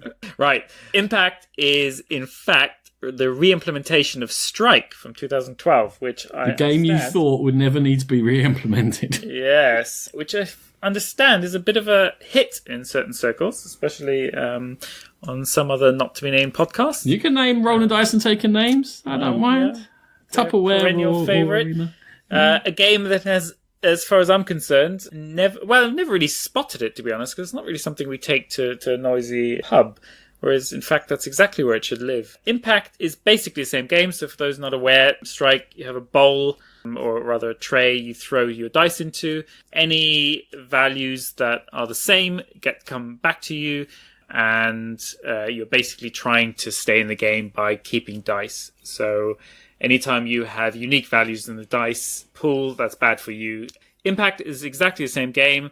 Unfortunately, slightly less appealing in terms of the production, mainly because I think the tray is smaller, which is a little less fun to chuck stuff into, but introduces powers, I guess. Each side is unique with a particular symbol associated with the power. So as you get, for example, maybe 2 lightning strikes, that will kick off a particular increasingly novel and hilarious way of dealing with the power. it is what it is, I guess. And for a game that probably isn't the best game in the world, I also found you laughing a lot, Ronan. That was crying. Crying. Have we not known each other? I was 6 quarts of bitter short of enjoying this game. The funny thing is Pouria, you just said that Just One wasn't really a game. And now you're talking about a game. I mean, there's a brilliant video tutorial of this on Board Game Geek where a guy on his own throws dice into this little bowl. It's like the saddest thing ever. It's like, I don't know, it's like one person playing some sort of like team sport. Sean spent a lot of time making that video. I didn't want to name names. I cannot defend this game in any way. I don't think I even like it. But I have to say, I probably laughed the most and saw the most people laughing playing it. Now, I don't really know what that says, except to say, if it's your kind of, well, Dice Tower. Think of a nice word. Stop saying Dice Tower instead of a bad word. You sound like you're substituting in Dice Tower. That was Dice Tower in bad. Or right, Dice Tower was made out of that. I don't really have a filter. It's a mental block for me. This reminds me of when we went to, I think one time, we saw them at UK Games Expo, then we saw them at Essen, and it was the guys that were selling Luchador. And they were running around with these, like, you know, Mexican wrestling masks on, and they were screaming, and there was always loads of people around the thing chucking dice and, like, you know, rushing around and like, doing stuff. And then you actually played the game, and it's like, there's no game. Yeah. There's no game at all. I roll some dice, and whatever they roll on, that's what happens. Yeah.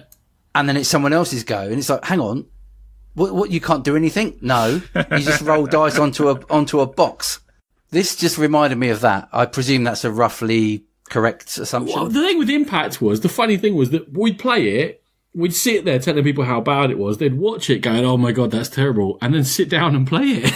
It's like, why do you want to play it? You've just told you how bad it is. Well, the reason they want to is because the game that everyone likes when they play it, which is about properly chucking dice and trying to do it properly, is Tumbling Dice. Oh, yeah. It's a brilliant game. I think it was Mayfair that did a Kickstarter for it a little while back.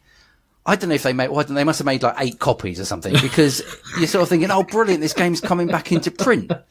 But it didn't. They just Kickstarted it and then it disappeared again. You know, with Tumbling Dice, you know, Tom Vassell brings it to things, but he does it with different sides of dice, a D8 and a D10, a D12, a D20, and you're choosing which shots to take.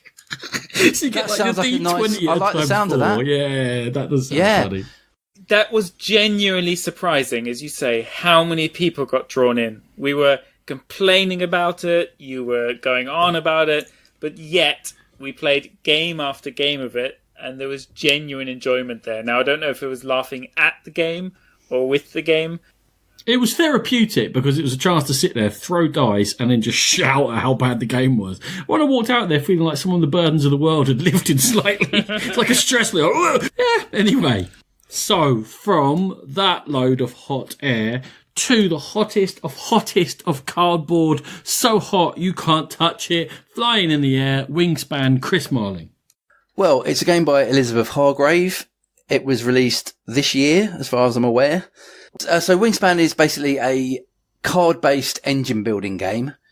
It's beautifully themed, and you have some gorgeous cards which have various types of bird on them. They've even got their Latin names if you're into that sort of thing. It's got a really nice little dice tower, which it looks like a little bird box, even though the game I think has only got maybe 5 dice and that's it, and you only roll them about 3 times in the whole game, but it looks gorgeous. And you are going through the game, adding cards to your tableau, and you have 3 different sort of habitats that your birds can go into. Some can go into multiple ones depending on the bird type. And I presume that if you're a bit of a twitcher, then these would all be accurate. You're placing them to do various things. Normally, you're hoping that they are going to get eggs onto the card, and they have different types of nest. And there are a couple of shared goals that keep it slightly interactive. I mean, there's a bit more to it than that, but as you might sound, I'm losing my enthusiasm as I'm speaking. I'm slowly nodding. So I think I should probably hand it over to you guys. I feel like that's the arc that a lot of people have told me on during the game, where they start off and go, this looks pretty, new idea, it's super hot, yeah, I'm into trying this, and then after about halfway through the game, they realise that that's it, that's the game done, but they've still got half of it to go to run that engine. This is all second-hand, I haven't played it. How does that marry up to your experience? Yeah, that was very much my experience. It seemed to be the experience around the table. I think what's really important to point out here is that it's not a bad game. It's a well-designed game. It integrates the theme as well as you would hope a sort of Euro-style card game would. It looks gorgeous, so it ticks an awful lot of boxes that are important to reviewers. But unfortunately, I don't think they're great reviewers, because when you get halfway through, you're like, yeah, everything nuts and bolts itself together beautifully. And if I was trying to introduce Euro games to a bird watcher, this would be the game I'd like to have. But have I seen everything in this game before, apart from the nice dice tower and the little plastic eggs? Yes, I have. So I was kind of having a nice time playing it until I got a little bit bored, because I thought the hype is so over the top on this game. If I'd gone in thinking, hey, I'm about to play a kind of average card game, I would have been fine. But it's not great at all. It's absolutely ordinary. You're being hard on it. Ordinary's 5 out of 10. That's average. All right, well, 5 out of 10 then. That's why I think that's actually what I rated it. But what I'm saying is, I mean, you're saying like reviewers have said that it's a good game, not very good reviewers and stuff. I mean, people are entitled to their opinion on it. It's not for us. The vast majority of reviews that I listen to now put a lot of stock into production quality compared to how much they put into whether or not there is originality in the game. And for me, that isn't a good review of a game. That was what I was saying, rather than pointing it on this particular game. It's not for us. And it's important within the games industry because twitching is a big thing, because of how it's presented, because it's a female designer, and all of this has created a massive ball of hype around it. The fact that it's number 54 in the all-time games on the BGG list, when we look at that list, we expect to see heavier games that we like, or games with some originality that hobby gamers like. Now, that's an important point. I don't care how heavy the game is. If there was a really silly, swift little card game in the top 50, I'd be like, you know what? I've played that. It's really good. It's a really clever design. It's really decent. I agree. And when you hear my top 10s of years and stuff, I'll put in light games, very happy to, no problem. Absolutely. But there needs to be something, some reason within the game for us to look at it and go, number 54 already, what's going on there? And then that creates an expectation for us that this will be something that it isn't. Yeah. I think another part of why all this hype is because it's one of the very, very few games to have come out between December and April. Yeah, potentially. There's just been no, like, Space Court came out in December. Big hit. This came out in January. Massive unexpected hit. You look at the release emails for these last couple of weeks, there's no games of pedigree. There's a few Kickstarters that are fulfilled that are now coming out via web shops. We're just in this crazy barren period where I think that has overloaded some of the attention onto Wingspan. This crazy version selling for $200, and you're thinking, well, I would be thinking, why is this game? What's going on? And it's creating so much that I think it's inevitable this is going to suffer from heat death and just collapse under its own weight of hype. I think won't do that well for us because it's not a very original game. It's not that great. Yeah, it doesn't have much of an arc. It doesn't have any. I mean, for me, it's a bit like Race for the Galaxy, but way less interesting. You could sort of argue, well, you know, we're not the audience. It's like, well, hang on a minute. I mean, if I was wanting to take people from playing kind of lighter games up a step, this wouldn't be the game I'd pick either. It's been nominated for the Kennerspiel. I can kind of see why that is, but then the Kennerspiel is quite a weird thing, which I am curious, though, because I agree with you in terms of the audience piece, but only to the degree that, because you're still basically implying that people who've been in the hobby in a long time have to shepherd players into the games. Whereas I don't think that's what's happening. I think there are whole groups of young gamers together discovering the hobby, and they together will find something like Wingspan, and they will have none of the reservations we have. For them, it would be a great produced game. So I think that argument only really happens when you have this mixed bags of like old-time gamers and new gamers. And I think we're probably going to increasingly be the minority in terms of our tastes and background in gaming, right? I think that's a fair comment. But at the same time, maybe this is coming from a designer's standpoint.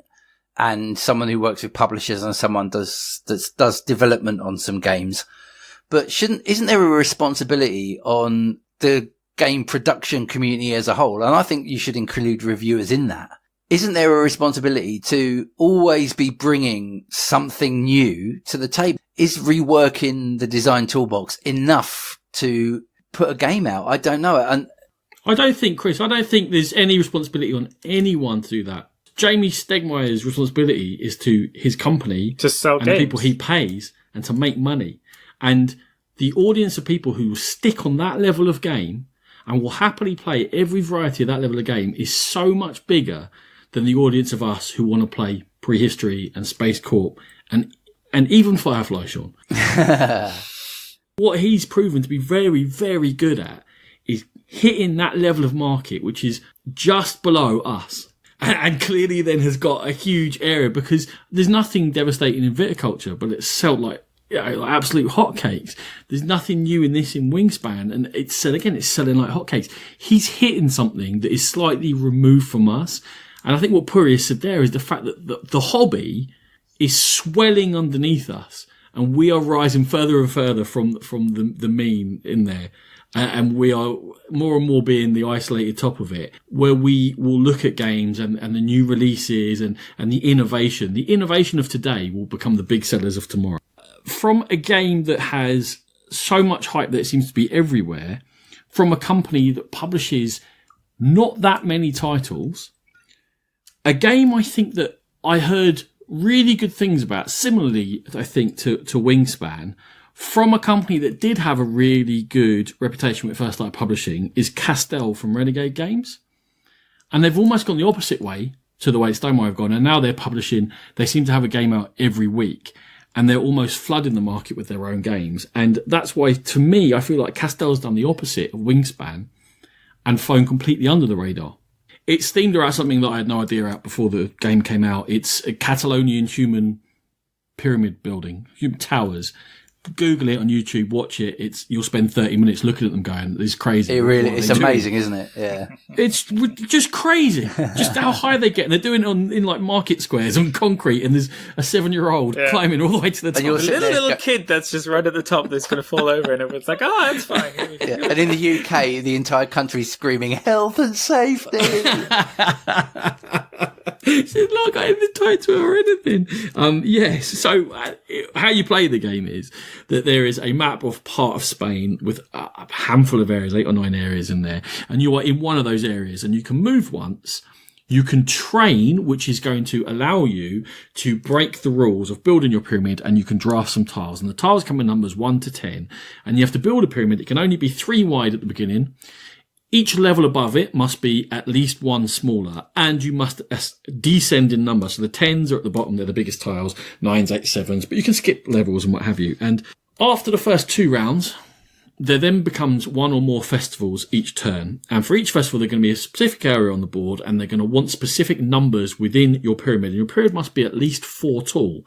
Now, if you're following along and they can only start with 3 wide, then to 2, then to 1, you'll know it can't go to 4 tall yet. That's why you have to train. You can expand your base, you can expand the width, you can allow yourself to take balance, which allows you to put the same number of tiles on top of the same number of tiles. And all of these can be trained up to 5 levels. So if I had 5 levels of balance, I could have a layer of 3, followed by a layer of 3, followed by a layer of 3, and so on and so forth. And in doing this, I'm looking to build towers that contain the numbers that are required for each of these festivals, and each number will come up 3 times over the course of the game in different areas.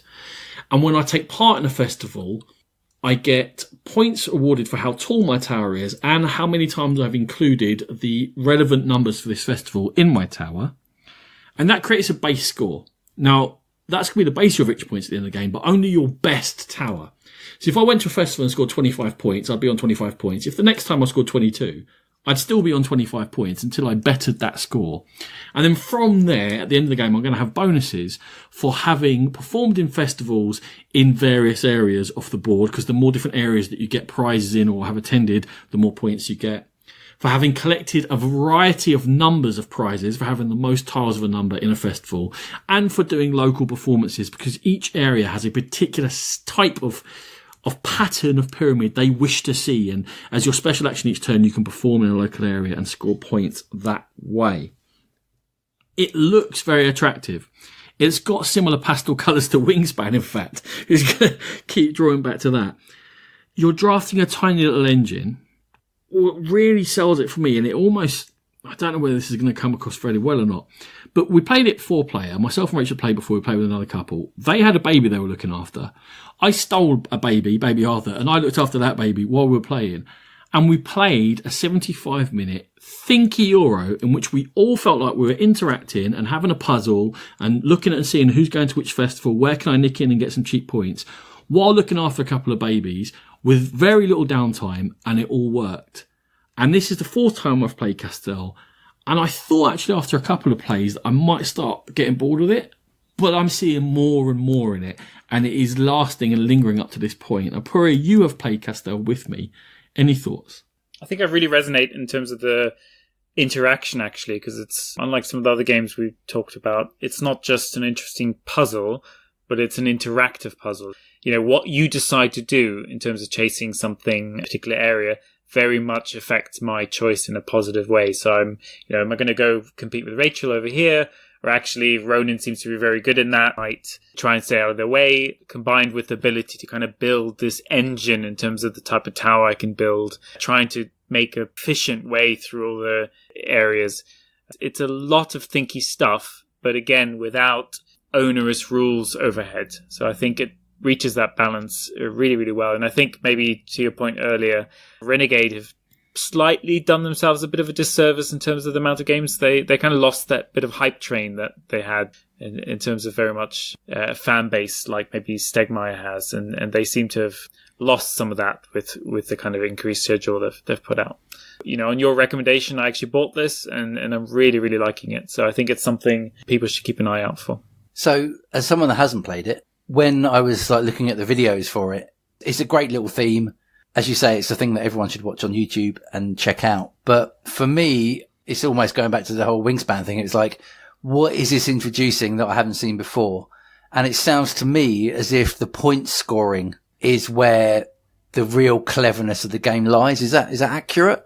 It is the way that these mechanisms interlink, and the fact that it's so tight, and it's surprisingly tight.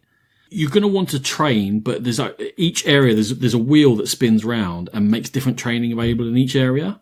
And if you play the advanced version, there's no sort of all areas thing. So it's not easy to train. But as well as being in the right area to train, you also need to be in the right area to draft the numbers. Because if you're collecting 6s, every second round more tiles come out, but they only fill up to 5 in each area and they won't all be taken. So there's not that many tiles coming out. And also though, you need to be in the right area for the festival that you've planned to be at, because you're collecting those 6s and you've trained your balance day to put 2 levels of 6s. And it's the whole simple mechanisms and the way then they link into scoring, because I don't want to go to a festival in the same area twice, because then the tokens I get are worth less to me. I get more by doing poorly at a festival that's in an area I haven't been to yet. Right, yeah. But if I go to that area, it's all the way to the north, but the tournament that I'm really looking to build my big tower score in is in the south. Have I got enough movement to get back for that south tournament? And, it's all very simple decisions, but the way that it all links together, and suddenly Pouria's gone ahead of me in turn order. He's taken those 6s from that area, and I'm like, ugh.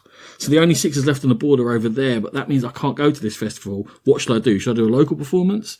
It's dynamic, the puzzle that you're doing, and it's really tight, but never frustratingly so. There's always a way out.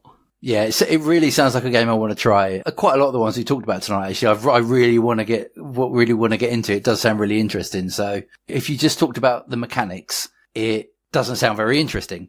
But then if you talk about the theme, it's like, yeah, I love a bit of extra theme, and it looks like the artwork, and that is nice. As you talk about the interaction, it's like, oh, okay, so I'm doing kind of quite standard things that I'm used to doing in other games, but where the game really comes to its fore is, oh, okay, I've got to be in the right place at the right time. I've got to worry about what everyone else is doing. I've got to do stuff where I need to do it.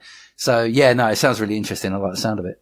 It's got the classic Euro appeal of simplicity and interaction without direct attacking. And it feels like the best of early 2000s Euros in a nice package with a nice theme. And it doesn't take forever. Yeah, no, sign me up. I definitely want to try this one. just to add in terms of the options, I think it's nice because you're typically in a territory, which means your options for that particular turn are slightly constrained. Not your strategy of the whole game, but there's only a couple of things I realistically want to do on my turn. It kind of cuts down a bit of the AP for me as well, which means you get that nice flow of people kind of playing on their turn, knowing roughly what they want to do. Is movement restricted? Because, for example, a game like Altiplano, I enjoyed the challenge of that game, but the way you moved around and kind of limited yourself because you couldn't move very far felt like a frustrating thing on top of the stuff that was meant to be what was enjoyable. Do you have to like plan 3 turns in advance as in if you want to be on a particular area, or can you just get to everywhere easily? You get 1 move each turn. You get, over the course of the 10 rounds, you get 7 or 8 bonus actions, which you can choose when to take them. You can take 1 each turn. Your bonus action can be an extra movement, meaning you can get anywhere within 2 rounds. But the bonus action can also be, that's how you draft an extra tile, or it can be how you do a local performance to score extra points. So in order to have flexibility of movement, you're sacrificing something else. Right, okay, yeah, another nice touch. It is. It's Castell. A few people, I think the people that played it, the reviewers that played it back when it came out last autumn, it was very positive, but I don't think there was enough buzz. And this is my attempt to kickstart that buzz again and say, this is really one to check out. If you see it around, it's a good game. Ronan. Yeah. You can consider my buzz kickstarted. Wow. With my beef and your buzz, this is all getting very excited. Okay. We've got 3 more to go, people. Thanks for sticking with us. We're going to finish these off. And Pouria, you're also going to talk about a pretty pastel Euro. Yes, and in line with Ages Past, this is Gingopolis that was published in 2012. This is from Xavier Georges, I believe. Georges, yes. I'll let you Belgium, French it up right? as you feel. I think at the time it never really got republished, so it had a bit of a limited release, and it was very hot, if I recall, in terms of the people who were playing it. And then just, I think, because people couldn't get hold of it, it kind of died out a bit. But it's something that kind of just pops up every once in a while, and I think the people who owned it, a lot of them kind of, the ones who liked it at least and kept it, kind of like bringing it out again. I think in this instance, we played Nathan's copy. Now, I think unlike Castell, which feels like a classic game, this feels dated. The game is area control with city tiles. You have 3 resources, currencies being victory points, you have supply of new tiles, and you kind of have generic resource tiles. And all 3 of these you kind of have to manage in terms of your economy. You're building up tiles, you're connecting city tiles of the same color, which is 1 of 3. And then in terms of the number of your own resources you have on top of those, you kind of have an area control scoring thing happening.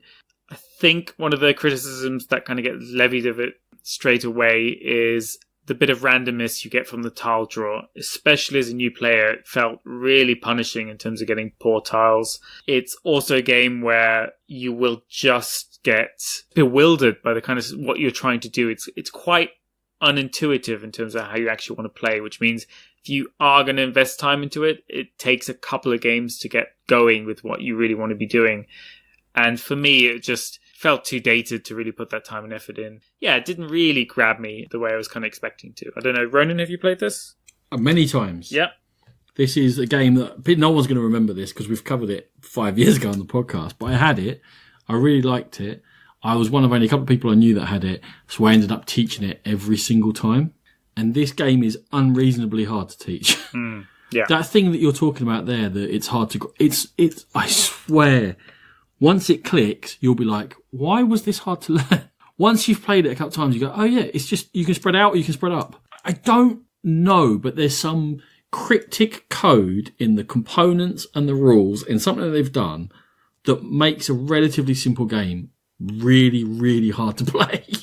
I've played this a few times on Boîte and It's our segment for French pronunciation, isn't it? Sorry, if people don't know it, Boîte is like an online gaming platform where you can just go and play like turn-based games, and it's really good, really good. Of course, by my fantastic pronunciation, you will easily find it at boitejeu.net. Other pronunciations are available. Yeah, I've played it a few times on there, and it is wonderfully odd in terms of it's, you're kind of thinking it's wonderfully unintuitive. It's like everything you sort of think, well, yeah, none of it's complicated. but it takes a little while to sink in. I think it's a really good game, and they didn't sell many copies, but it does keep showing up, and people do like it, and I think they like it for good reason. I think it's a very good game, but I would agree with Pouria. I think that you're going to struggle to get people that have got so many new games to choose from. I think you're going to struggle to get them interested in this. You can say it, Chris. Short attention span. No. That is not what I'm suggesting at all. Why would people go back to old games when there are so many new ones? And if people like a classic Euro, which is turned on its head, but will appeal to the same, I think it's worth a try. I really like it. I think it's a very clever little game. I really like it as well. So you're definitely in the minority, Pouria. No, don't get me wrong. I did like it. It's just, as you say, it's hard to get you. You said you didn't like it. That's why we No, it's something about the learning that put me off. Like, that's what I'm. Yeah. It's unintuitive. It's weirdly unintuitive, and that's why I got rid of my copy, because I was fed up of teaching it. Because I was fed up of trying to say to people, "No, give it. Keep going. This is a good game." And I had so many blank stares, and like, really, because it just seems weird. It's just, I think, that effort barrier I'm not willing to put in. The reason we're it's us talking about this today is because we were talking about LoBsterCon, and the irony is Ronan introduced the episode as this is the one which is in, it's in April, May. It's nowhere near Essen, but so many of the games we've talked about are games that have come out in the last 6 months or the last year or something. And this is a great example of a game where it's got a few champions that will keep bringing it year after year, and people keep playing it and do enjoy it. And I do love that about the con, and this is a game where I just kind of wish that somebody I knew was a real champion of it, and that they brought it every April or May, because I'd always be up for a game of it. So yeah, but I think it does still have its champions, and I'm glad it has. It's a quirky little number that fills its own little niche. No one's going to give me anything back on that. What do you want? Leaving you hanging. Do you want a biscuit? I've had enough biscuits, as we all know. Okay. Penultimate game. Now, New Frontiers. Chris is not Beta Colony, but is from Rio Grande. And they both came out around the same time, and no one knows which is which, surely. Well, this is a Tom Lehman game, which means it's Race of the Galaxy. I was on a panel at a Worldcon once with Tom Lehman. Did he make you look stupid? Or was it just you that made you look stupid? Did I never tell you this story? I got asked to go up and do this panel about the future of gaming or something, some sort of thing. And this podcast wasn't that old at that time. Well, it's been going a couple of years. And I was like, who's going to be on it? They were like, some media people. I was like, all right, great. So I kind of sat there, met a guy from Denmark, so there was someone else, I can't remember. And then this guy walks up and says, hello, I'm Thomas. I'm like, hello, I'm Ronan from the Game Bit. It's like, oh, okay, yeah. I said, what do you do? And he said, I design games. I said, what designed? Race for the Galaxy. Like, you're Tom Lehman, right? So they sat me next to him on this panel. It was my first panel. There's hundreds of people in this room. And I'm like, oh, wow, okay, this is cool, right? Don't say anything stupid. And they put another chair next to me. And the geezer who I'd been chatting to, who was sort of organising the panel, he was like, oh, this is for Steve. I said, oh, great, okay, nice to meet Steve. And Steve Jackson came and sat down in it. So I was doing this panel, and I just people with Steve Jackson on my left and Tom Lehman on my right, trying not to say stupid things. Wow. Well, if you're sitting there with Pouria on your left and me to your right, you say stupid things. So.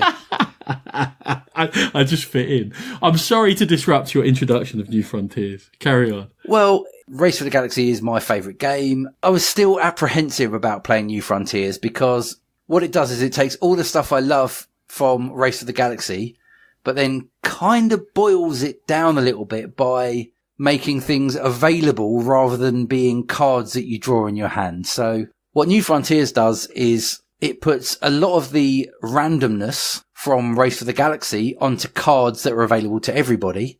It uses the action selection system of Puerto Rico. Therefore, if I choose it, I do it, everyone else does it not so well, and then the next person around the table chooses one of the other actions. So it's a kind of mix of the two systems. Have you guys played it? Have you played it, Pouria? I haven't actually, no. I did play the dice version actually, just because that came to mind. Roll for the Galaxy. Roll for the Galaxy, yeah. Which I'm still in two minds about, because I think, like you, I just like the original Race for the Galaxy, and I'm finding it hard to see much in any of the other variants. So I was curious if this kind of did anything that really pulled things together again. But by the sounds of it, it's much of a muchness. Before I answer that question, Ronan, have you got anything I see a Chris rant coming up. I hope so, because I know he's played loads of race. I know he loves race. So I hope this is going to be a good rant. This is a personal thing. This is bad reviewing, Chris. You can have a go at me for this. The fact it's a board game version of Race to the Galaxy, it uses all the same stuff, kind of puts me off. The fact that it's overpriced puts me off. And I had a falling out with Rio Grande on Twitter as well, so that put me off as well. So I really don't want to play it. That is not bad reviewing. That is being a critic. I'm up there. I like that. It's good. It's all good. It's all good. Having an opinion, it's good. Rio Grande followed 0 people on Twitter, and then put things out like, I wonder why this has happened. Why don't you follow some people and chat and engage, and then maybe you'll find out what's going on in the industry. Yeah. Anyway, I think asking why a game publisher doesn't have any social media presence, I think you could slightly widen that to every single one of them. Some people are very good, you know that. Yeah. Okay, anyway, Chris, we're delaying the rant. Surely it's a rant. Go on, give me a rant. You know what? It really, unfortunately, sorry to disappoint. It isn't a rant. What it is Race for the Galaxy for people that like Puerto Rico. Generally, the thing about Puerto Rico is the real key to the game is trying to guess what other people are going to do and trying to do an action that everyone's going to get to do, but doing it so that you get maximum advantage whilst everyone else gets as little as possible. And unfortunately, what New Frontiers does is it brings that into the Race for the Galaxy universe, but it doesn't really work in the same way as it does in Puerto Rico, because you're still really just trying to build your own tableau, and Race for the Galaxy doesn't have the interaction in terms of how you've built up your world in the same way that Puerto Rico does. Just because Puerto Rico's got the scarcity of tiles, so you're racing for that and for trading. Yeah, and you're trying to fill up the warehouse and stuff. So exactly, it actually matters when people jump in and out and they can beat you to things, right? Yeah. Whereas, are you in Race for Galaxy? Has this got the sort of strategic scope where people do different strategies? So it's got the same strategic scope as Race for the Galaxy. So you're either going down a military route, or you're going down a trading route, or you're trying to make a long game where you're trying to make a lot of points by trading and, producing and consuming. What it does is the worlds are still very random. So they're in a bag, and if you choose to settle, you will take a bunch of worlds out of the bag and you will pick one of them. But all the developments from Race for the Galaxy are set out on a board, much like the buildings are set out in Puerto Rico. So if you choose a development, you can very much pick exactly the one you want. So it's kind of sitting between two stools. So it's kind of trying to take a lot of the randomness out. Because for me, the joy of Race for the Galaxy is I've been dealt a bunch of cards. I've got to do the best I can with them. But the game's only going to last 20 minutes to 30 minutes. So we'll go again and I'll do better next time. In this game, unfortunately, it doesn't have the interesting interaction. Feels a bit like Race and it feels a bit like Puerto Rico, but for me, it's slightly inferior to both games because both of those games are good for a reason, and New Frontiers just kind of ebbs that reason out of it a little bit. From afar, I couldn't see a reason for this to exist, and I know I've got confirmation bias, so I'm probably only taking out the bits that I agree with what you're saying, but it sounds like you're agreeing completely with my presumptions on this game, that I was like, this has been flogged to death. You got it perfect with Race for Galaxy. Stop messing with it. I find it's overpriced. Okay, good. The last game for today is going to be a game that came out huge hype last year, was Root. It won many Game of the Year awards. I've spoken about it already. I want to come back and revisit it because when we spoke about it last time, we said it's going to be something we're going to have to talk about again with more plays. So, Chris, have you played Root? I haven't. Then we are looking for searing questions. Pouria. Do you want one to before we even start? Go for it. Okay. This is the most hyped and most apologised for game that I've heard talked about for so long. And the reason I haven't tried to seek out a play for it is that the apologies put me off. What? What are the apologies? The apologies are every introduction I hear from someone talking about Root ends in but. So it's like, yeah, I know the things aren't balanced, but, and I know they've had to make 65,000 changes since it came out because things aren't balanced, but it's really great. Games can be but and still great. I would say that much. I like big butts. And a bunch of balances come out and then they go, oh yeah, but now that's unbalanced something else. And so you're waiting for Root, the Essential Edition. Yeah, and starting to get the feeling that will never happen because it seems like a really lofty. Let's see. Pouria, how many plays have you got? I think I've played twice more since we last talked. What does that So I don't have to remember lots of that. Wow, that's the best fact of the episode. Seven less than the number of teeth my grandmother died with. N plus 2. Cheers, Pouria. Just to your point, Chris, I don't think, especially with the new release of this Factions, the fundamental reality, I think, is that it's not possible to balance the game. The only thing you can do, and I think the only reason the changes are being made, is for the appearance of balance, right? We talk about this a lot. People need to feel like things are balanced. The reality is it's not possible. It's player balanced. Yeah. It's what happens in the game, what people go for and what cards they draw affects the balance of the game, and you can be less likely to win depending upon what you've drawn and what other people have drawn. It's the nature of a card game. It's not a Euro game, right? That's a short version of it. So that if you have Euro sensibilities around balance, you're just not going to be happy, I think. It will only feel balanced if you're playing with all experienced players who all understand all the factions. And that's kind of one of the reasons why I wanted to bring it back up again. Because this is my third play. I played with the Vagabond. You're not playing Root when you play as the Vagabond. I'm not sure the Vagabond should be in the game. It's just acts as a timer, but there's a natural timer on the game anyway. So I played as the Riverfolk, and then I played as the Cats this time. In this play, the Birds won. The Birds are supposed to be very difficult to play, and you'll never win them the first play. Well, it was his first play, and he won with the Birds. Now, the reason why they won with the Birds, firstly, he played really well. Secondly, I have never played the Birds, so I didn't fully... I understand how they work, that they create a set of orders, and they must do those orders every single turn, and if there comes a turn they can't do them, they crash and burn and lose some points, and they have to start again. So I expected they would crash and burn, because that's the only time I've ever seen, and everyone always says, well, they're going to crash at least once. They never crashed. He played them really well.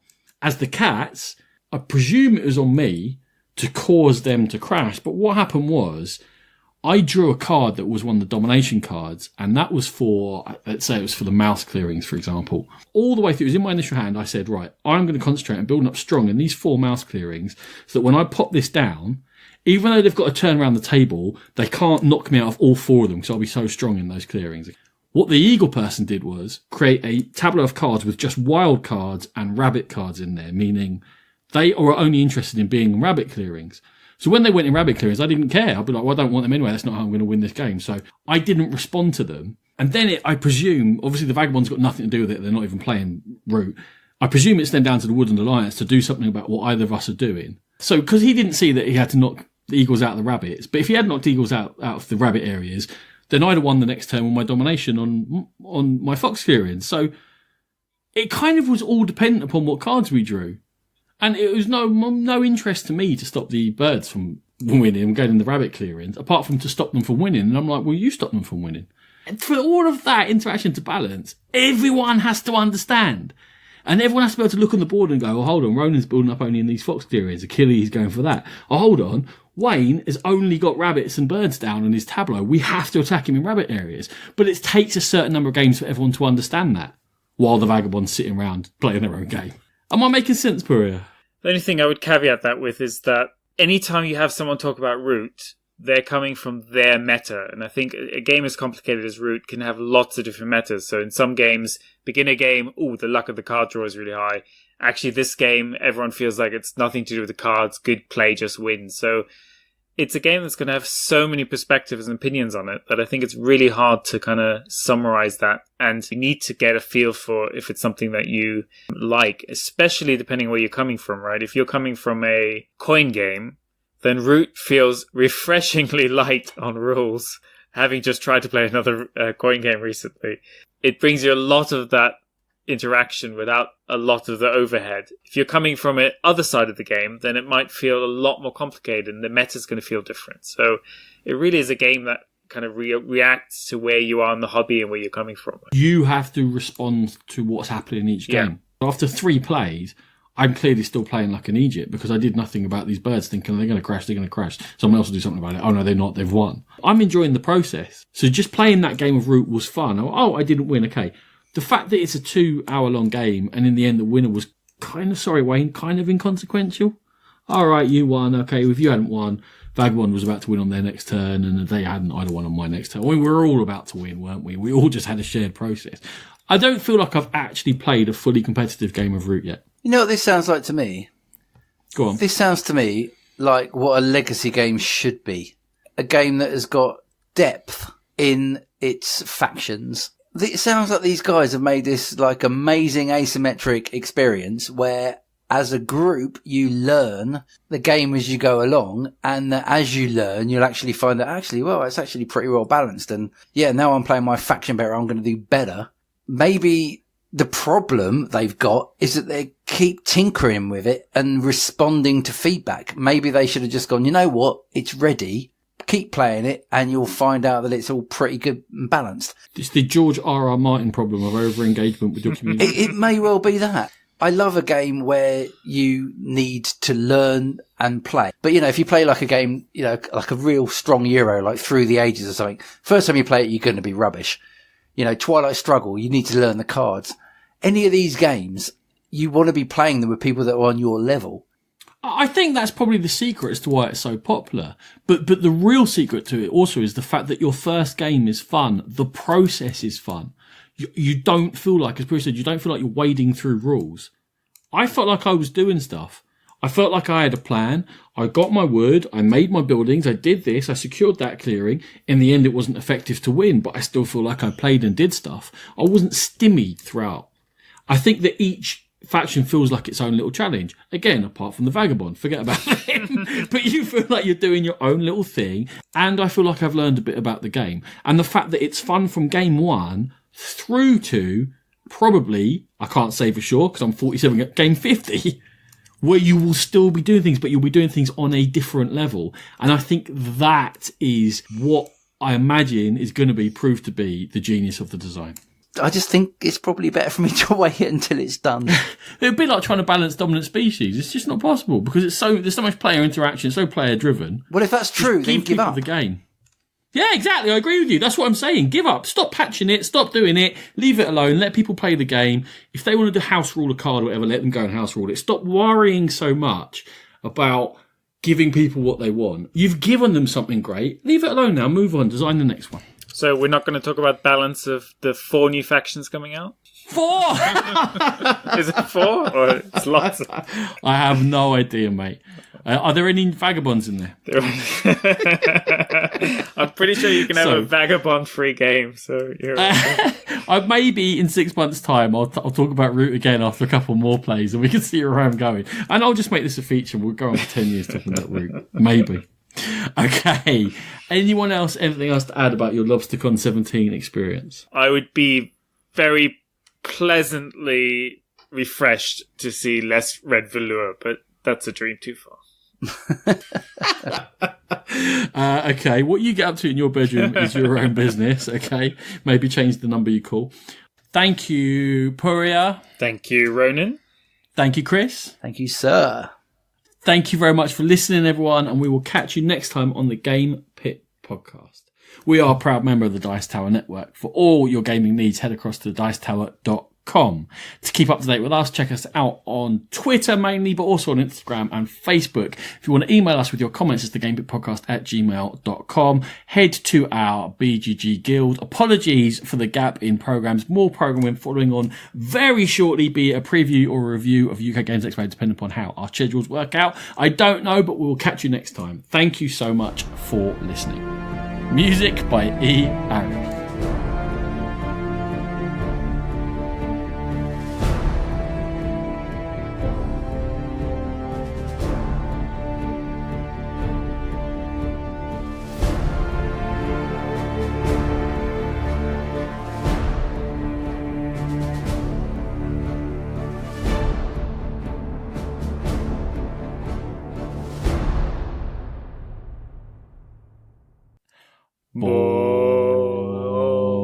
Go.